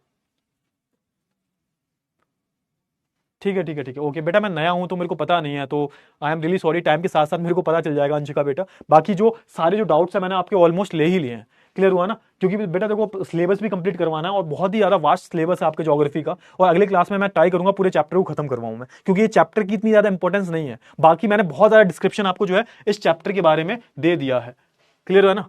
तो थैंक यू सो मच यार, मजा आया ये बता दो, है ना। मेरे को इतना पता नहीं है यार कि डाउट सारे लेने होते हैं, कैसे लेने होते हैं, मैंने सारे डाउट्स आपके लिए हैं, जितना कर सकता था उतना किया है मैंने। बाकी नेक्स्ट क्लास में ट्राई करेंगे चैप्टर को कंप्लीट करें, ठीक है ना। आज थोड़ा सा पहली क्लास थी मेरी, और मेरी आज पीडब्ल्यू में भी पहली क्लास है, तो थोड़ा सा मैं ठीक है, आई होप आपको मजा आया होगा। और थैंक यू बेटा, thank you so much Anshuman बेटा, थैंक यू सो मच दीक्षा बेटा, थैंक यू सो मच। ठीक है ठीक है, कोई बात नहीं, जो भी आपके डाउट्स रहेंगे नेक्स्ट क्लास में हम देख लेंगे, और बाकी नेक्स्ट क्लास में और अच्छे से पढ़ के आना तुम लोग, और थोड़ा सा चैप्टर के बारे में पढ़ लिया करो, ठीक है। चलिए तो भाई एंड करते हैं इस क्लास को, ठीक है ना। बहुत प्यारे प्यारे बच्चे हो यार तुम, एक दो बच्चों को छोड़ के सारे ही बच्चे जो हैं बहुत प्यारे हैं, अच्छे से पढ़ते हो, वेरी गुड, पूरे साल ऐसे ही पढ़ना है आपको। थैंक यू बेटा, thank you so much, thank you so much.